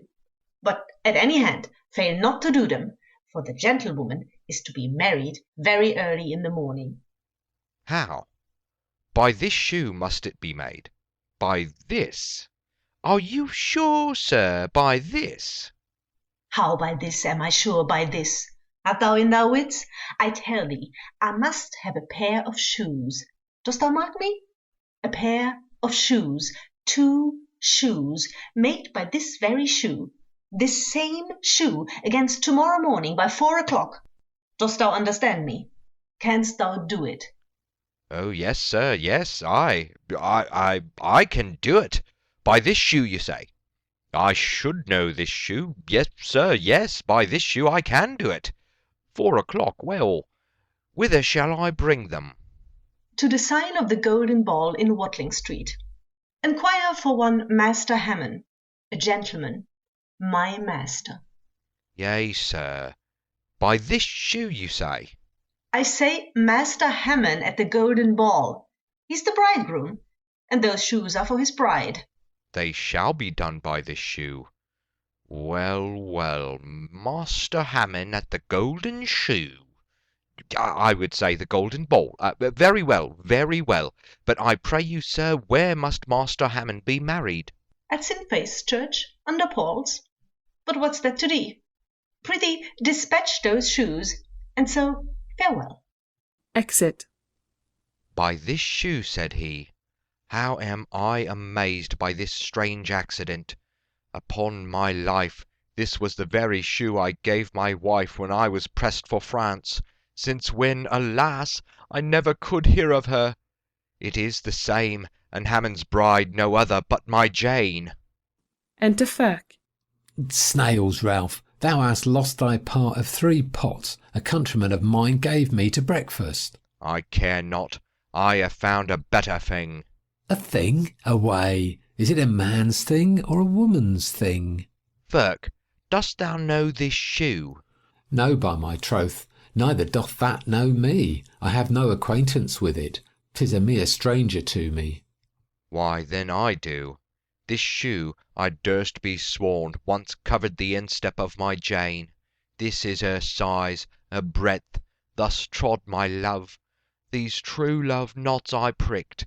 I hold my life, by this old shoe I shall find out my wife. Ha ha, old shoe that weren't new. How a murrain came this ague fit of foolishness upon thee? Thus, Ferk, even now here came a serving man. By this shoe would he have a new pair made against tomorrow morning for his mistress that's to be married to a gentleman. And why may not this be my sweet Jane? And why mayest not thou be my sweet ass? Ha ha! Well, laugh and spare not. But the truth is this, against tomorrow morning I'll provide a lusty crew of honest shoemakers to watch the going of the bride to church. If she proves Jane, I'll take her in despite from Hammond and the devil, were he by. If it be not my Jane, what remedy? Hereof I am sure I shall live till I die, although I never with a woman lie. Exit. Thou lie with a woman to build nothing but Cripplegates. Well, God sends fools fortune, and it may be he may light upon his matrimony by such a device, for wedding and hanging goes by destiny. Exit. Scene 4. London. A room in the Lord Mayor's house. Enter Hans and Rose, arm in arm. How happy I am by embracing thee! Oh, I did fear such cross mishaps did reign that I should never see my Rose again. Sweet Lacy, since fair opportunity offers herself to further our escape, let not too overfond esteem of me hinder that happy hour. Invent the means, and Rose will follow thee through all the world. Oh, how I surfeit with excess of joy made happy by thy rich perfection! But since thou payest sweet interest to my hopes, redoubling love on love, let me once more like to a bald-faced debtor crave of thee this night to steal abroad, and at Eyre's house, who now by death of certain aldermen is Mayor of London, and my master wants, meet thou thy Lacy, where in spite of change, your father's anger and mine uncle's hate, our happy nuptials will we consummate. Enter Sybil. Oh God, what shall we do, mistress? Shift yourself, your father's at hand. He's coming, he's coming. Master Lacy, hide yourself in my mistress. For God's sake, shift yourselves. You're hither comes, sweet Rose. What shall I do? Where shall I hide me? How shall I escape? A man, and want wit in extremity? Come, come, be hand still, play the shoemaker, pull on my shoe. Enter the Lord Mayor. Mass, and that's well remembered. Here comes your father. Forvar, mistress, 'tis een good school. Ik zal wel doet, or ye shall niet betalen. Oh God, it pincheth me. What will you do? Aside. Your father's presence pincheth, not the shoe. Well done. Fit my daughter well, and she shall please thee well. Ja, ik weet dat wel. Voorwaar, 'tis een good school. 'Tis gemaakt van nietsleder. See ever mean here. Enter apprentice. I do believe it. What's the news with you? Please you, the Earl of Lincoln at the gate is duly lighted and would speak with you. The Earl of Lincoln come to speak with me? Well, well, I know his errand. Daughter Rose, send hence your shoemaker. Dispatch. Have done. Sib, make things handsome. Sir Boy, follow me. Exit. Mine uncle come? Oh, what may this portend? Sweet Rose, this of our love threatens an end. Be not dismayed at this. Whate'er befall, Rose is thine own. To witness I speak the truth, where thou appointest the place, I'll meet with thee. I will not fix a day to follow thee, but presently steal hence. Do not reply. Love which gave strength to bear my father's hate shall now add wings to further our escape. Exeunt. Scene 5. Another room in the same house. Enter the Lord Mayor and the Earl of Lincoln. Believe me, on my credit, I speak truth. Since first your nephew Lacy went to France, I have not seen him. It seemed strange to me when Dodger told me that he stayed behind, neglecting the high charge the king imposed. Trust me, Sir Roger Oatley. I did think your counsel had given head to this attempt. Drawn to it by the love he bears your child, here I did hope to find him in your house. But now I see mine error, and confess my judgment wronged you by conceiving so. Lodge in my house, say you? Trust me, my lord, I love your nephew Lacy too dearly, so much to wrong his honour. And he hath done so, that first gave him advice to stay from France. To witness I speak truth, I let you know how careful I have been to keep my daughter free from all conference or speech of him. Not that I scorn your nephew, but in love I bear your honour, lest your noble blood should by my mean worth be dishonoured. Aside. How far the churl's tongue wanders from his heart. Well, well, Sir Roger Oatley, I believe you. With more than many thanks for the kind love, so much you seem to bear me. But, my lord, let me request your help to seek my nephew, whom if I find, I'll straight embark for France. So shall your Rose be free, my thoughts at rest, and much care die which now lies in my breast. Enter Sybil. Oh, Lord, help for God's sake, my mistress, oh, my young mistress. Where is thy mistress? What's become of her? She's gone, she's fled. Gone? Whither is she fled? I know not, forsooth. She fled out of doors with Hans the shoemaker. I saw them scud, scud, scud, apace, apace. Which way? What, John? Where be my men? Which way? I know not, and it please your worship. Fled with a shoemaker? Can this be true? O Lord, sir, as true as God's in heaven. Her love turned shoemaker? I am glad of this. A Fleming butterbox, a shoemaker. Will she forget her birth, requite my care with such ingratitude? Scorns she young Hammon to love a hunnikin, a needy knave? Well, let her fly. I'll not fly after her. Let her starve if she will. She's none of mine. Be not so cruel, sir. Enter Ferk with shoes. I am glad she escaped. I'll not account of her as of my child. Was there no better object for her eyes but a foul, drunken lubber, swill belly, a shoemaker? That's brave. Yea, forsooth, 'tis a very brave shoe, and as fit as a pudding. How now, what knave is this? From whence comest thou? No knave, sir, I am Ferk the shoemaker, Lusty Roger's chief lusty journeyman, and I have come hither to take up the pretty leg of sweet Mistress Rose, and thus, hoping your worship is in as good health as I was at the making hereof, I bid you farewell. Yours, Ferk. Stay, sir knave. Come hither, shoemaker. 'Tis happy the knave is put before the shoemaker, or else I would not have vouchsafed to come back to you. I am moved, for I stir. My lord, this villain calls us knaves by craft. Then 'tis by the gentle craft, and to call one knave gently is no harm. Set your worship merry. Sib, your young mistress, I'll so bob them now my master heir is Lord Mayor of London. Tell me, sir, whose man are you? I am glad to see your worship so merry. I have no more to this gear, no stomach as yet to a red petticoat. Pointing to Sybil. He means not, sir, to woo you to his maid, but only doth demand whose man you are. I sing now to the tune of Rogero. Roger, my fellow, is now my master. Sirrah, knowest thou one Hans, a shoemaker? Hans, shoemaker? Oh, yes, stay, yes, I have him.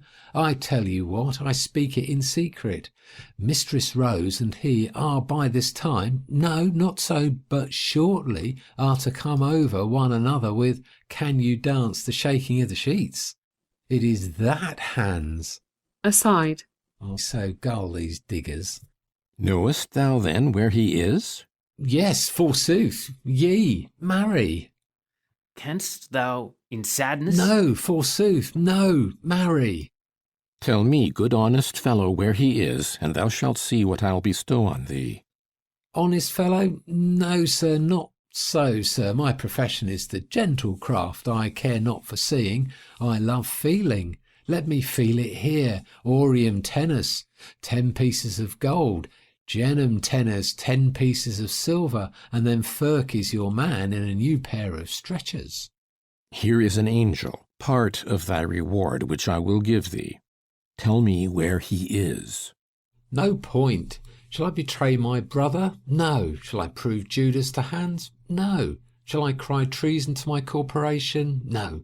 I shall be Ferked and yerked then. But give me your angel. Your angel shall tell you. Do so, good fellow. 'Tis no hurt to thee. Send simpering Sib away. Huswife, get you in. Exit Sybil. Pitchers have ears and maids have wide mouths, but for Hans prawns, upon my word, tomorrow morning he and young Mistress Rose go to this gear. They shall be married together by this rush, or else turn Ferk to a firkin of butter to tan leather withal. But art thou sure of this? Am I sure that Paul's steeple is a handful higher than London stone, or that the pissing conduit leaks nothing but pure mother bunch? Am I sure I am lusty Ferk? God's nails, do you think I'm so base to gull you? Where are they married? Dost thou know the church? I never go to church, but I know the name of it. It's a swearing church. Stay a while, 'tis by the mass. No, 'tis I by my troth. No, nor that. 'Tis I by my faith. That 'tis I by my faith's church under Paul's cross. There they shall be knit like a pair of stockings in matrimony. There will be in Coney. Upon my life, my nephew Lacy walks in the disguise of this Dutch shoemaker. Yes, forsooth. Doth he not, honest fellow? No, forsooth. I think Hans is nobody but Hans, no spirit.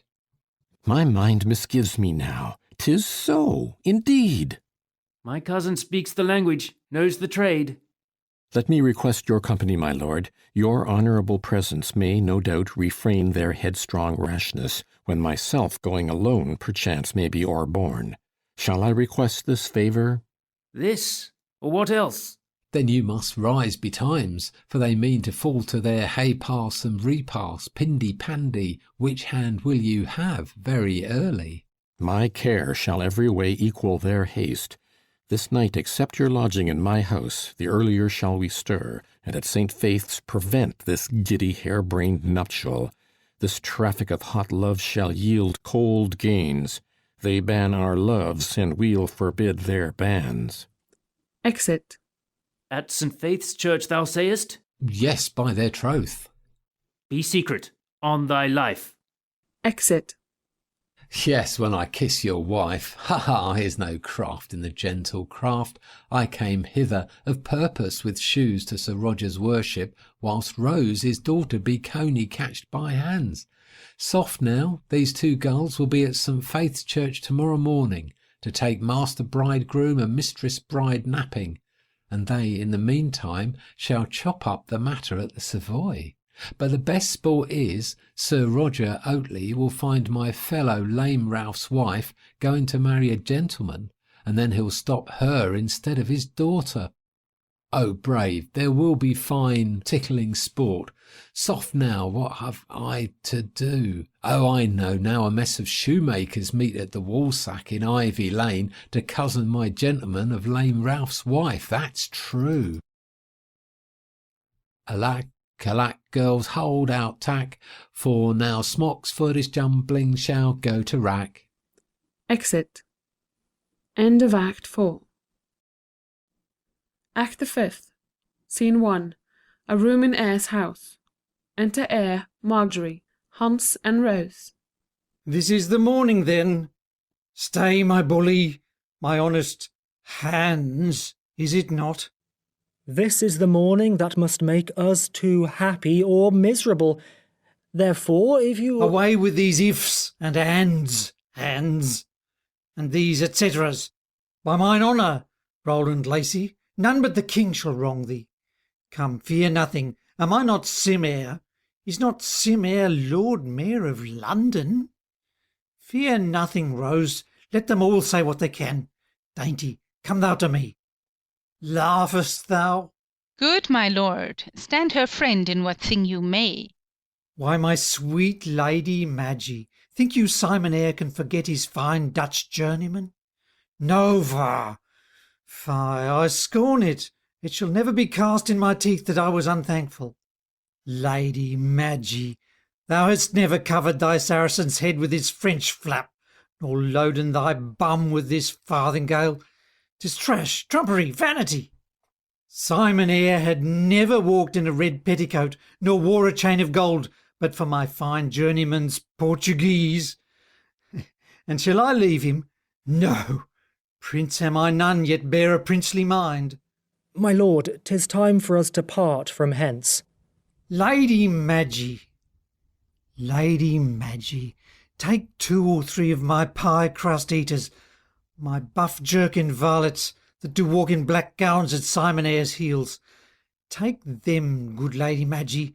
Trip and go, my brown queen of periwigs, with my delicate Rose and my jolly Roland to the Savoy. See them linked, countenance the marriage, and when it is done, cling together, you Hamborough turtle doves. I'll bear you out. Come to Simon Eyre. Come, dwell with me, Hans. Thou shalt eat minced pies and marchpane. Rose, away, cricket. Trip and go, my Lady Madgie, to the Savoy. Hans, wed, and to bed. Kiss and away. Go, vanish. Farewell, my lord. Make haste, sweet love. She'd fain the deed were done. Come, my sweet Rose, faster than deer will run. Exeunt Hans, Rose, and Marjorie.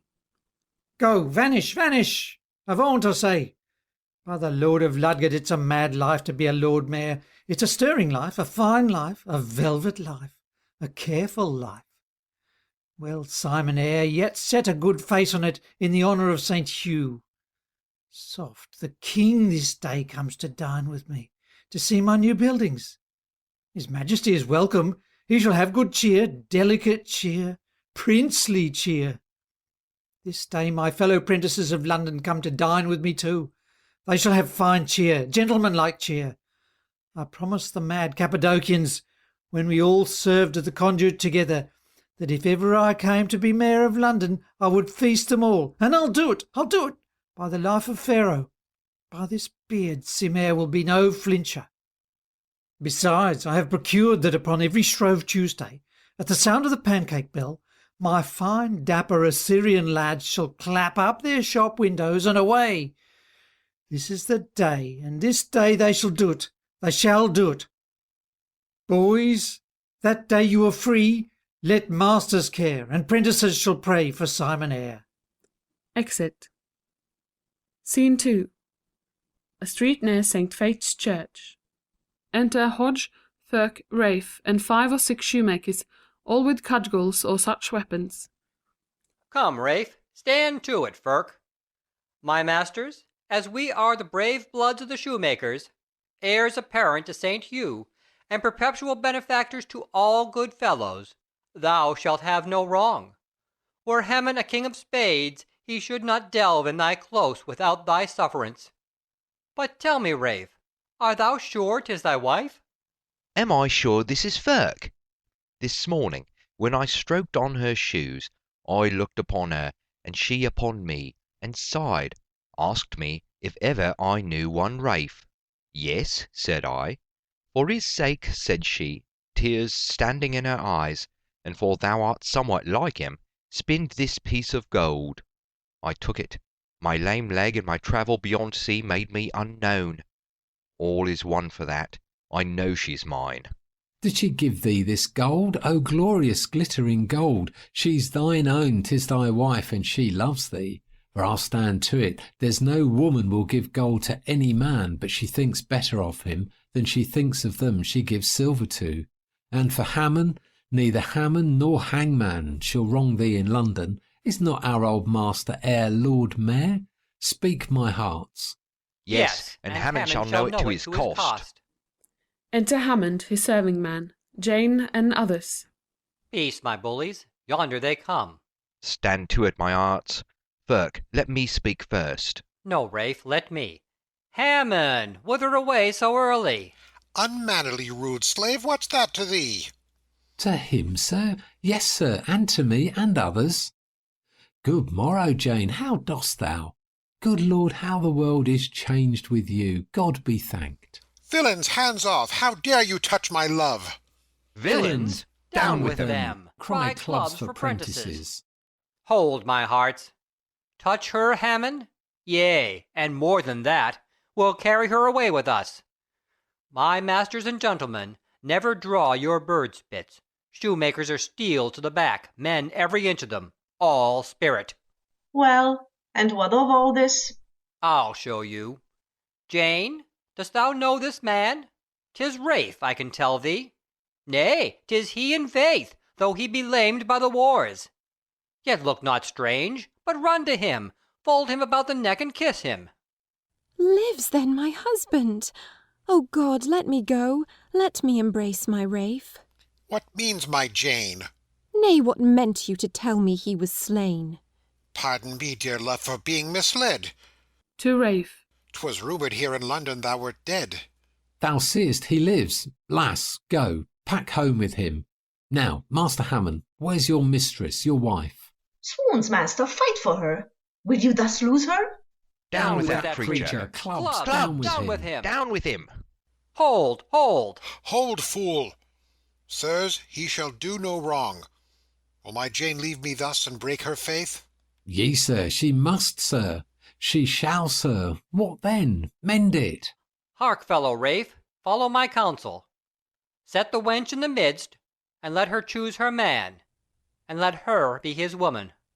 Whom should I choose? Whom should my thoughts affect, but him whom heaven hath made to be my love? Thou art my husband, and these humble weeds makes thee more beautiful than all his wealth. Therefore I will but put off his attire, returning it into the owner's hand, and ever after be thy constant wife. Not a rag, Jane. The law's on our side. He that sows in another man's ground forfeits his harvest. Get thee home, Rafe. Follow him, Jane. He shall not have so much as a busk point from thee. Stand to that, Ralph. The appurtenances are thine own. Hammond, look not at her. Oh, swoons, no. Bluecoat, be quiet. We'll give you a new livery else. We'll make Shrove Tuesday St. George's Day for you. Look not, Hammond, leer not, I'll furk you. For thy head now, one glance, one sheep's eye, anything at her. Touch not a rag, lest I and my brethren beat you to clouts. Come, Master Hammond, there's no striving here. Good fellows, hear me speak. An honest Rafe, whom I have injured most by loving Jane, mark what I offer thee. Here in fair gold is 20 pound. I'll give it thee for thy Jane. If this content thee not, thou shalt have more. Sell not thy wife, Rafe. Make her not a whore. Say, wilt thou freely cease thy claim at her, and let her be my wife? No, do not, Rafe. Sirrah Hammond, Hammond, dost thou think a shoemaker is so base to be a bawd to his own wife for commodity? Take thy gold, choke with it. Were I not lame, I would make thee eat thy words. A shoemaker sell his flesh and blood? Oh, indignity. Sirrah, take up your pelf, and be packing. I will not touch 1 penny, but in lieu of that great wrong I offered thy Jane, to Jane and thee I give that 20 pound. Since I have failed of her, during my life, I vow no woman else shall be my wife. Farewell, good fellows of the gentle trade. Your morning mirth my morning day hath made. Exit. To the serving man. Touch the gold, creature, if you dare. You are best be trudging. Here, Jane, take thou it. Now let's home, my hearts. Stay. Who comes here? Jane, on again with thy mask. Enter the Earl of Lincoln, the Lord Mayor, and servants. Yonder's the lying varlet mocked us so. Come hither, sirrah. I, sir? I am sirrah? You mean me, do you not? Where is my nephew married? Is he married? God give him joy, I'm glad of it. They have a fair day, and the sign is in a good planet, Mars in Venus. Villain, thou toldst me that my daughter Rose this morning should be married at St. Faith's. We have watched there these 3 hours at the least, yet see we no such thing. Truly, I'm sorry for it. A bride's a pretty thing. Come to the purpose. Yonder's the bride and bridegroom you look for, I hope. Though you be lords, you are not to bar by your authority men from women, are you? See, my daughter's masked. True, and my nephew, to hide his guilt, counterfeits him lame. Yea, truly, God help the poor couple, they are lame and blind. I'll ease her blindness. I'll his lameness cure. Lie down, sirs, and laugh. My fellow Ralph is taken for Roland Lacey, and Jane for Mistress Damask Rose. This is all my knavery. What, have I found you, minion? O base wretch! Nay, hide thy face, the horror of thy guilt can hardly be washed off. Where are thy powers? What battles have you made? Oh, yes, I see. Thou fought'st with shame, and shame hath conquered thee. This lameness will not serve. Unmask yourself. Lead home your daughter. Take your nephew hence. Hence? Swoons, what mean you? Are you mad? I hope you cannot enforce my wife from me. Where's Hammond? Your wife? What, Hammond? Yea, my wife. And therefore the proudest of you that lays hands on her first, I'll lay my crutch cross his pate. To him, lame Ralph, here's brave sport. Rose call you her? Why, her name is Jane. Look here else. Do you know her now? Unmasking Jane. Is this your daughter? No, nor this your nephew. My Lord of Lincoln, we are both abused by this base, crafty varlet. Yea, forsooth, no varlet, forsooth, no base, forsooth I am but mean, no crafty neither, but of the gentle craft. Where is my daughter Rose? Where is my child? Where is my nephew Lacey married? Why, here is good laced mutton, as I promised you. Villain, I'll have thee punished for this wrong. Punish the journeyman villain, but not the journeyman shoemaker. Enter Dodger. My lord, I come to bring unwelcome news. Your nephew Lacey and your daughter Rose early this morning wedded at the Savoy, none being present but the Lady Mayoress. Besides, I learnt among the officers, the Lord Mayor vows to stand in their defence against any that shall seek to cross the match. There's ere the shoemaker uphold the deed. Yes, sir, shoemakers dare stand in a woman's quarrel, I warrant you, as deep as another, and deeper too. Besides, his Grace today dines with the Mayor, who on his knees humbly intends to fall and beg a pardon for your nephew's fault. But I'll prevent him. Come, Sir Oatley, the king will do us justice in this cause. However their hands have made them man and wife, I will disjoin the match or lose my life. Exeunt. Adieu, Monsieur Dodger. Farewell, fool, ha ha, oh, if they had stayed I would have so lammed them with flouts. Oh, heart, my codpiece point is ready to fly in pieces every time I think upon Mistress Rose, but let that pass, as my lady mayoress says. This matter is answered. Come, Rafe, home with thy wife. Come, my fine shoemakers, let's to our masters, the new Lord Mayor, and there swagger this Shrove Tuesday. I'll promise you wine enough, for Madge keeps the cellar. Oh, rare. Madge Madge is a good wench. And I'll promise you meat enough for simpering Susan keeps the larder. I'll lead you to victuals, my brave soldiers. Follow your captain. Oh, brave, hark, hark. Bell rings. The pancake bell rings, the pancake bell.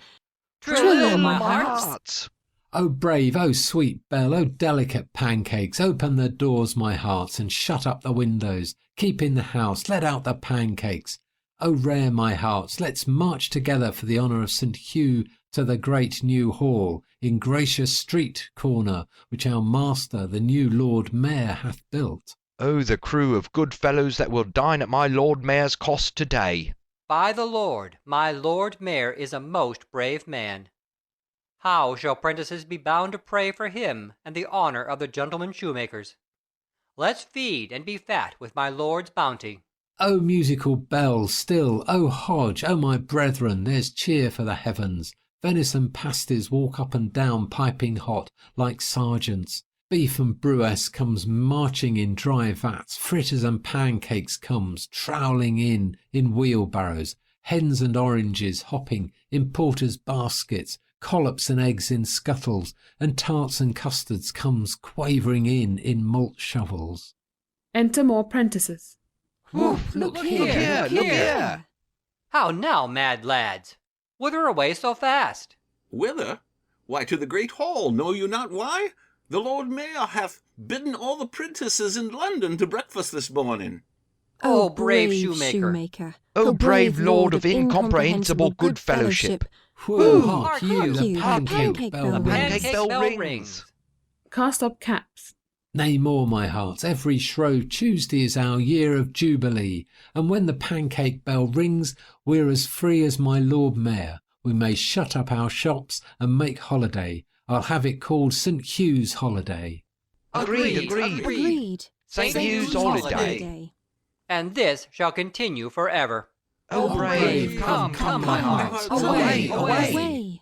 O eternal credit to us of the gentle craft, march fair, my hearts, O rare. Exeunt. Scene 3. A street in London. Enter the king and his train across the stage. Is our Lord Mayor of London such a gallant? One of the merriest madcaps in your land. Your grace will think when you behold the man, he's rather a wild ruffian than a mayor.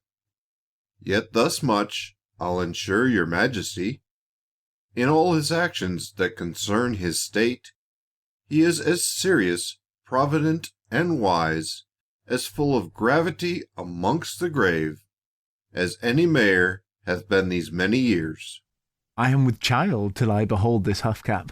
But all my doubt is, when we come in presence, his madness will be dashed clean out of countenance.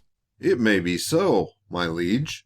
Which to prevent, let some one give him notice. 'Tis our pleasure that he put on his wonted merriment. Set forward.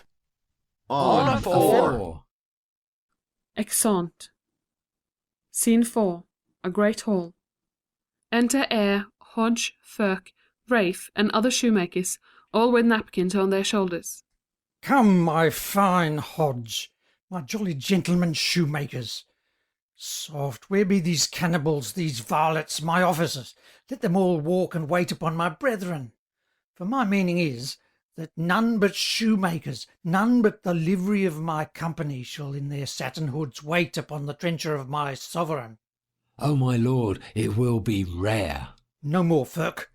Come, lively. Let your fellow prentices want no cheer. Let wine be plentiful as beer, and beer as water. Hang these penny-pinching fathers that cram wealth in innocent lambskins.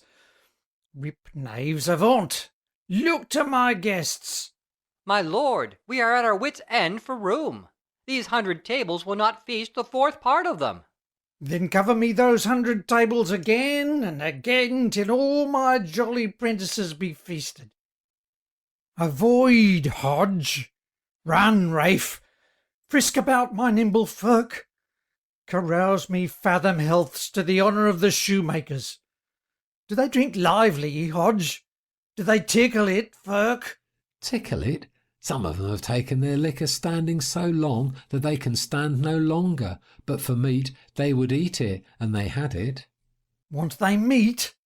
Where's this swag belly, this greasy kitchen stuff cook? Call the varlet to me. Want meat? Firk, Hodge, lame Rafe. Run, my tall men, beleaguer the shambles, beggar all East cheap, serve me whole oxen in chargers, and let sheep whine upon the tables like pigs for want of good fellows to eat them. Want meat? Vanish, Firk. Avaunt, Hodge. Your lordship mistakes my man Firk. He means their bellies want meat, not the boards, for they have drunk so much they can eat nothing. The second three men's song. Colds the wind and wets the rain, St. Hugh be our good speed.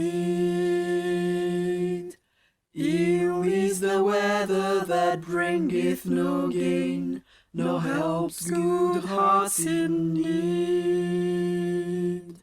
Trowl the bowl, the jolly nut brown bowl, and hear kind mates to thee. Let's sing a dirge for St. Hugh's soul, and down it merrily. Down a down, hey down a down, hey derry derry down a down. Oh, well done to me, let come, ring compass gentle joy. Trowl the bowl, the nut brown bowl, and hear kind mates to thee. Let's sing a dirge for St. Hugh's soul, and down it merrily. Down a down, hey down a down, hey derry derry down a down. Oh, well done to me, let's come, ring compass gentle joy.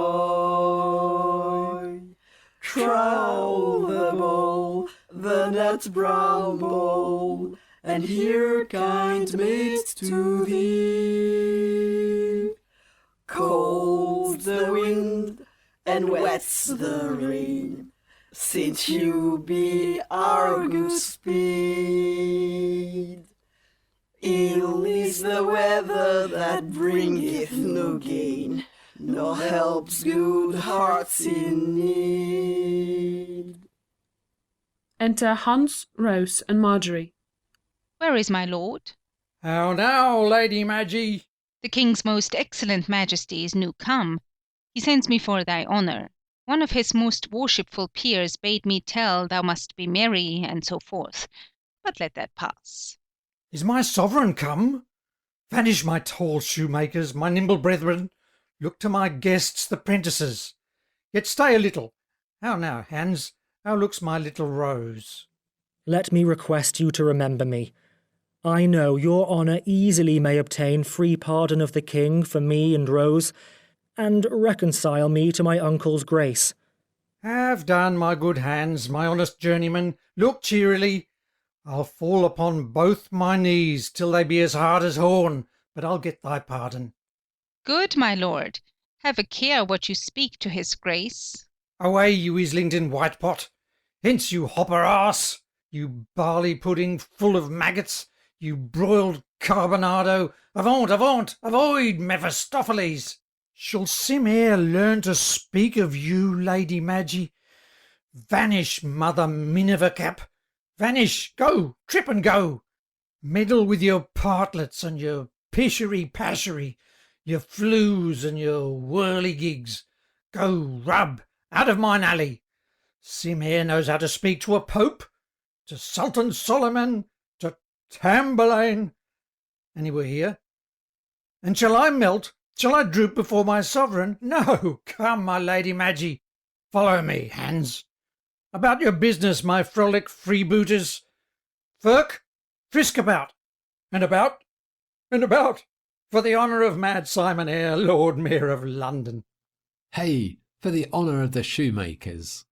Exeunt. Scene 5. An open yard before the hall.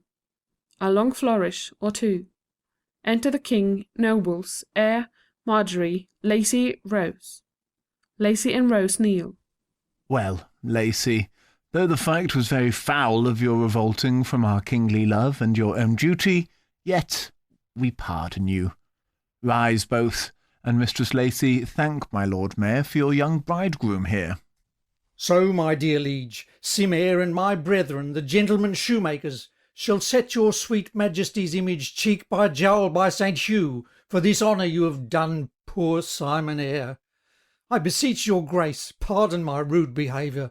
I am a handicraftsman, yet my heart is without craft. I would be sorry at my soul that my boldness should offend my king. Nay, I pray thee, good Lord Mayor, be even as merry as if thou wert among thy shoemakers. It does me good to see thee in this humour. Say'st thou me so, my sweet Diocletian? Then, humph! Prince am I none, yet am I princely born. By the Lord of Ludgate, my liege, I'll be as merry as a pie. Tell me, in faith, mad Eyre, how old thou art? My liege, a very boy, a stripling, a younker.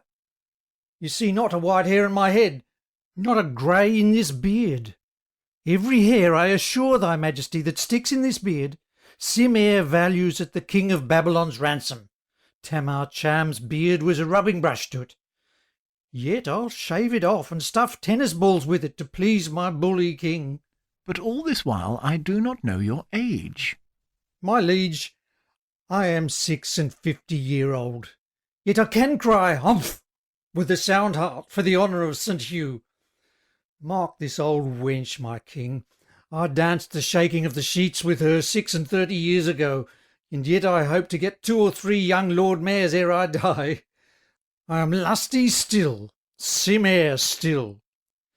Care and cold lodging brings white hairs. My sweet majesty, let care vanish. Cast it upon thy nobles. It will make thee look always young like Apollo, and cry humph. Prince am I none, yet am I princely born. Say, Cornwall, didst thou ever see his like? Not I, my lord. Enter the Earl of Lincoln and the Lord Mayor. Lincoln, what news with you? My gracious lord, have care unto yourself, for there are traitors here. Traitors? Where? Who? Traitors in my house? God forbid. Where be my officers? I'll spend my soul ere my king feel harm. Where is the traitor, Lincoln? Here he stands. Cornwall, lay hold on Lacy. Lincoln, speak. What canst thou lay unto thy nephew's charge?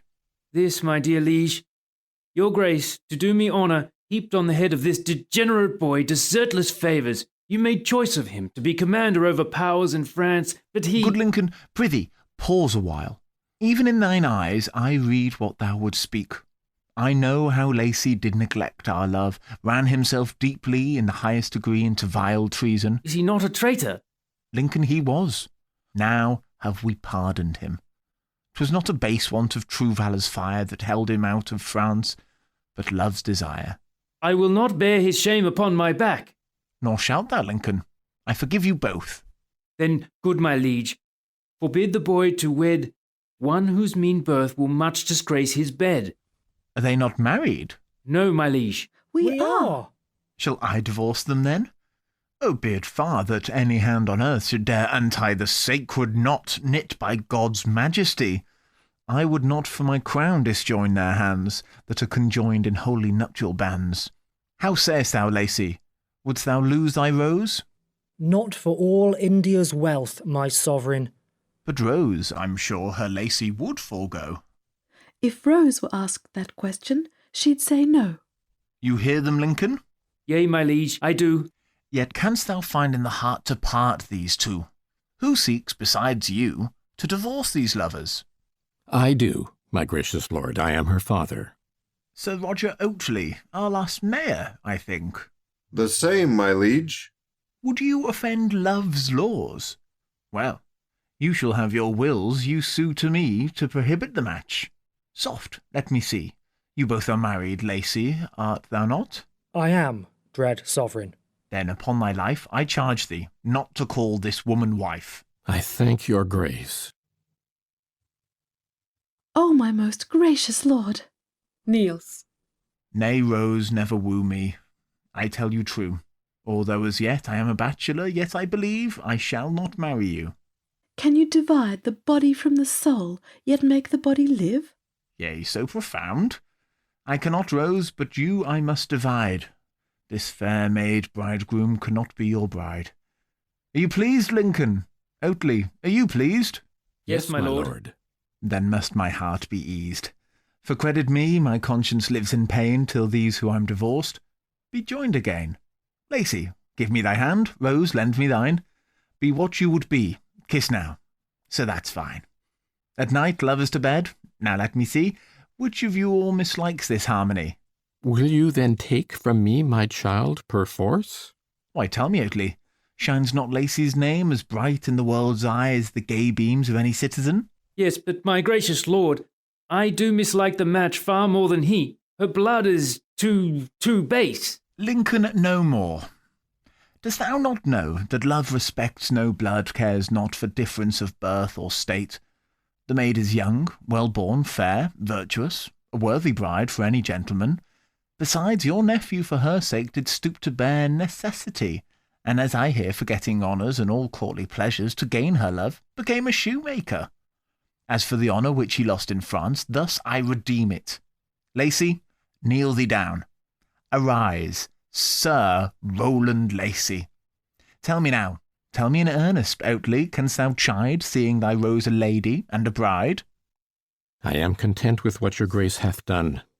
And I, my liege, since there's no remedy. Come on then, all shake hands. I'll have you friends. Where there is much love, all discord ends. What says my mad Lord Mayor to all this love? Oh, my liege, this honour you have done to my fine journeyman here, Rowland Lacy, and all these favours which you have shown to me this day in my poor house, will make Simon Eyre live longer by 12 of warm summers more than he should. Nay, my mad Lord Mayor, that shall be thy name. If any grace of mine can length thy life 1 honour more, I'll do thee. That new building which at thy cost in Cornhill is erected shall take a name from us. We'll have it called the Leaden Hall, because in digging it you found a lead that covereth the same. I thank your majesty. God bless your grace. Lincoln, a word with you. Enter Hodge, Firk, Rafe, and more shoemakers. How now, my mad knaves? Please speak softly, yonder is the king. With the old troop, which there we keep in pay, we will incorporate a new supply. Before 1 summer more passed over my head, France shall repent. England was injured. What are all those? All shoemakers, my liege, sometime my fellows. In their companies I lived as merry as an emperor. My mad Lord Mayor, are all these shoemakers? All shoemakers, my liege, all gentlemen of the gentle craft, true Trojans, courageous cordwainers. They all kneel to the shrine of holy St. Hugh. God save your majesty. Mad Simon, would they anything with us? Mum, mad knaves, not a word, I'll do't. I warrant you. They are all beggars, my liege, all for themselves, and I for them all on both my knees do entreat that for the honour of poor Simon Eyre and the good of his brethren, these mad knaves, your grace would vouchsafe some privilege to my new Leadenhall, that it may be lawful for us to buy and sell leather there 2 days a week. Madsim, I grant your suit. You shall have patent to hold 2 market days in Leadenhall. Mondays and Fridays, those shall be the times. Will this content you? Jesus bless your grace. In the name of these my poor brethren shoemakers, I most humbly thank your grace. But before I rise, seeing you're in the giving vein, and we in the begging, grant Simere one boon more. What is it, my Lord Mayor? Vouchsafe to taste of a poor banquet that stands sweetly waiting for your sweet presence. I shall undo thee, heir, only with feasts. Already have I been too troublesome. Say, have I not? Oh, my dear king, Simere was taken unawares upon a day of Shroving, which I promised long ago to the prentices of London. For an't please your highness, in time past I bear the water tankard, and my coat sits not a whit the worse upon my back. And then, upon a morning, some mad boys, it was Shrove Tuesday, even as 'tis now, gave me my breakfast, and I swore then, by the stopple of my tankard, if ever I came to be Lord Mayor of London, I would feast all the prentices. This day, my liege, I did it, and the slaves had 100 tables 5 times covered. They are gone home and vanished. Yet add more honour to the gentle trade, taste of Eyre's banquet, Simon's happy maid. Heir, I will taste of thy banquet, and will say, I have not met more pleasure on a day. Friends of the gentle craft, thanks to you all. Thanks, my kind Lady Mayoress, for our cheer. Come, lords, a while, let's revel it at home. When all our sports and banquetings are done, wars must right wrongs which Frenchmen have begun. Exeunt. End of Act 5. End of The Shoemaker's Holiday by Thomas Dekker.